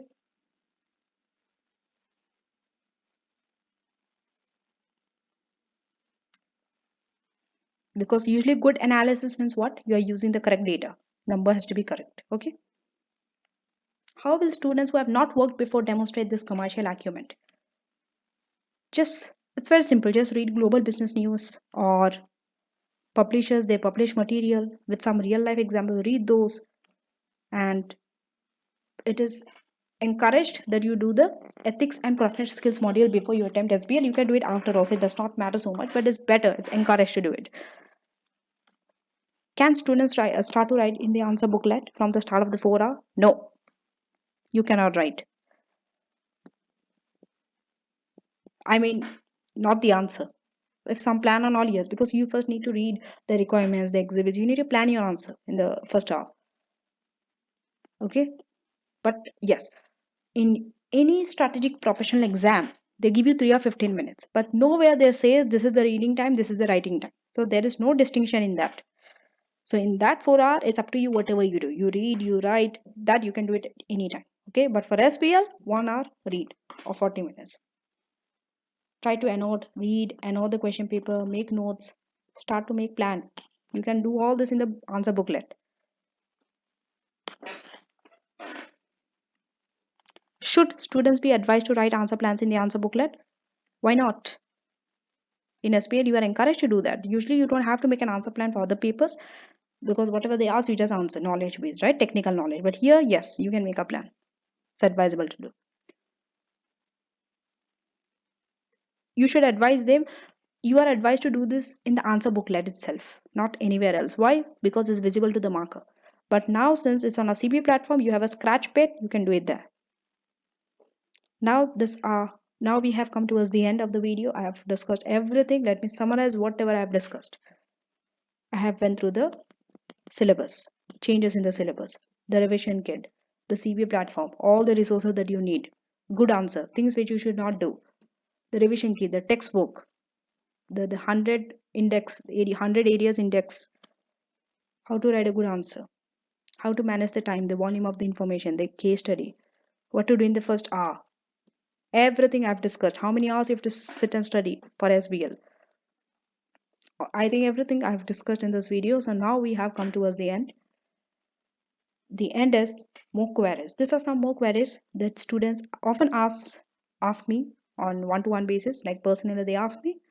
So I don't get time usually to answer such questions, but I would like to give the answers here, okay, in this video. Number one, can students pass SBL just by watching my videos? No. You need to practice lots of past papers correctly. No and yes both. I would not say no perfectly. No, why I'm saying no? Because just if you just watch my videos and do nothing about it, you're not practicing any past paper, you're not doing any question, just watching all my videos, it will not help you. You have to watch my video and then you have to work on it. Work on your style, past paper, write, do, sit 4 hours and do. You actually have to sit 4 hours and do. Correctly means sit 4 hours and do.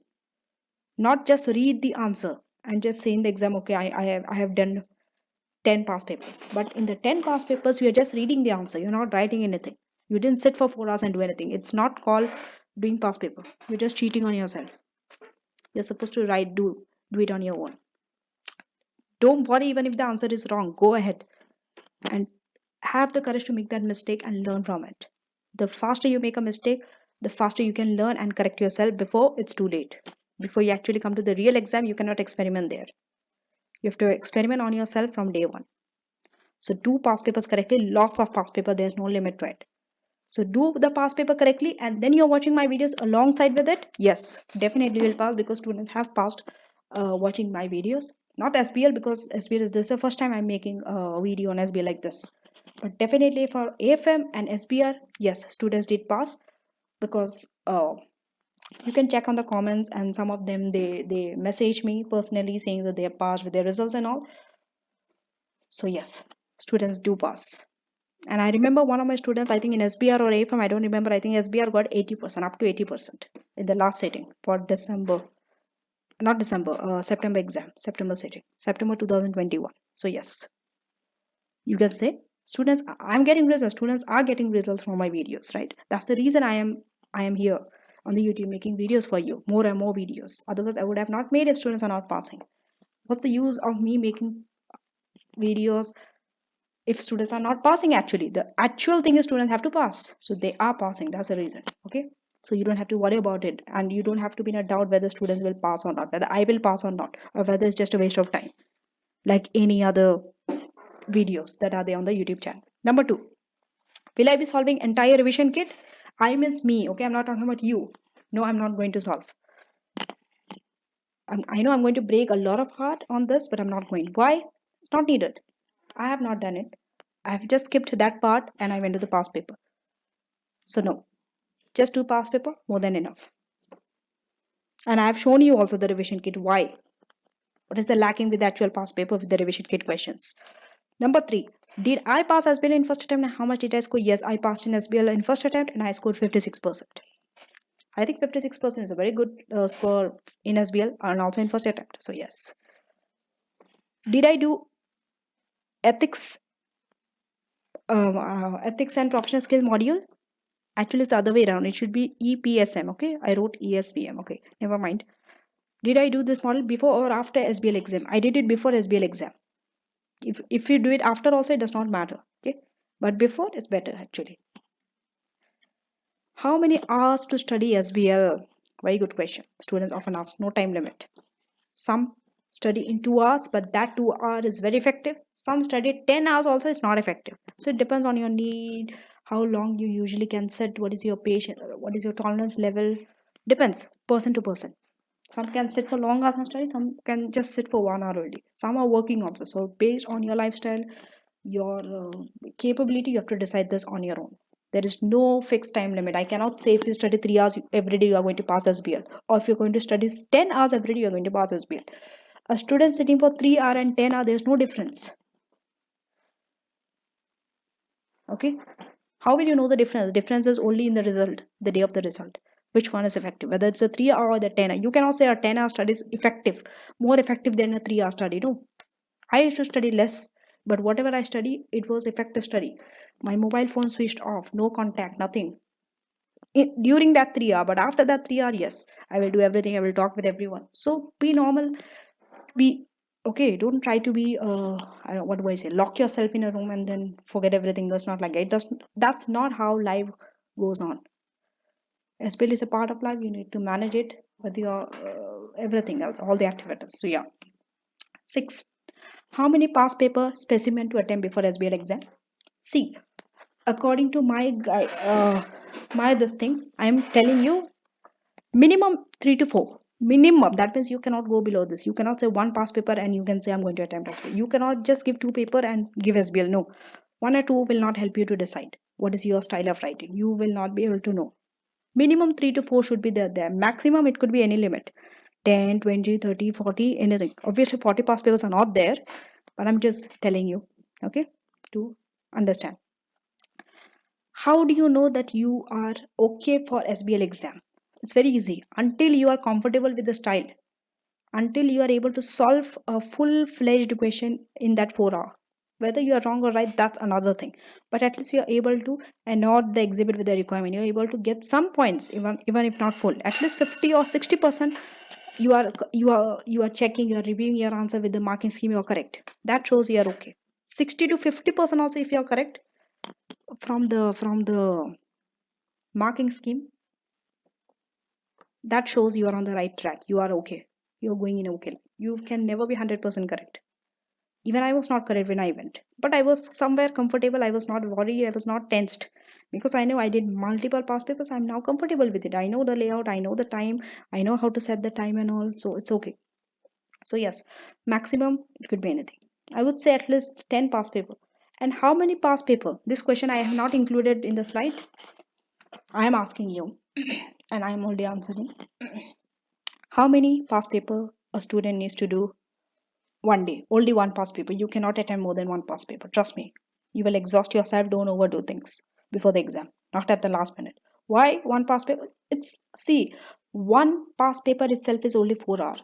You need time, 3 hours extra. You need to review that answer also. So in a day, you are already spending 7 to 8 hours behind one paper. Keep a gap. It's not that every day you are doing past paper. You will get bored. You should keep some gap in between. One day you are doing a paper, keep a gap 2 or 1 day. And then alternate days you could do past paper. Okay, that means you should have a proper plan to tackle this SBL exam. In which day you are going to do the past paper, how many past papers you are going to do before the exam. Okay, try to do the same past paper at least twice. Not all the past papers, one past paper. Try to do it twice so that you know what you have learned from your mistake. Okay, number 7. Since SBL is a practical paper, how do I get experience if I'm a full-time student? Say I'm a full-time student. I was. Then how do I get experience to do? Because it's a practical paper. If I'm a full-time student, just imagine you're the owner of that company. Just imagine everything works on your imagination. If you have a very strong imagination, you'll be able to do wonders in the exam. Otherwise, no. Just imagine. So everywhere you cannot get experience. There are places where you need to imagine and work on that. Your imagination. Number 8. The final query before I end and conclude this video. How can you contact me? Very frequently asked question everywhere. Email me at sabiakhtar0@gmail.com. Yes, you email me, I will give you my WhatsApp number. Okay? And there we can communicate and we can solve your doubts one to one. I'll be solving one to one doubts. There's no doubt about it. Okay, so any more questions, any more queries, please do contact me. And I hope that this video is very useful for the future SBL students also and all the people who are watching this video. And thank you for watching this video till the end with me. If you have come to this stage, that means bravo. That's all. You definitely are a person who is very eager to pass SBL. I can tell you. If you have come to this stage of the video, if you have left the video in half between, then that shows that you are very impatient and it's very hard for you to tackle SBL exam because SBL exam teaches you patience. You need lots of patience in SBL. So bravo, hats off, and thanks for watching. And I'll be seeing you in the next video. That means your lecture 1. So till then, take care.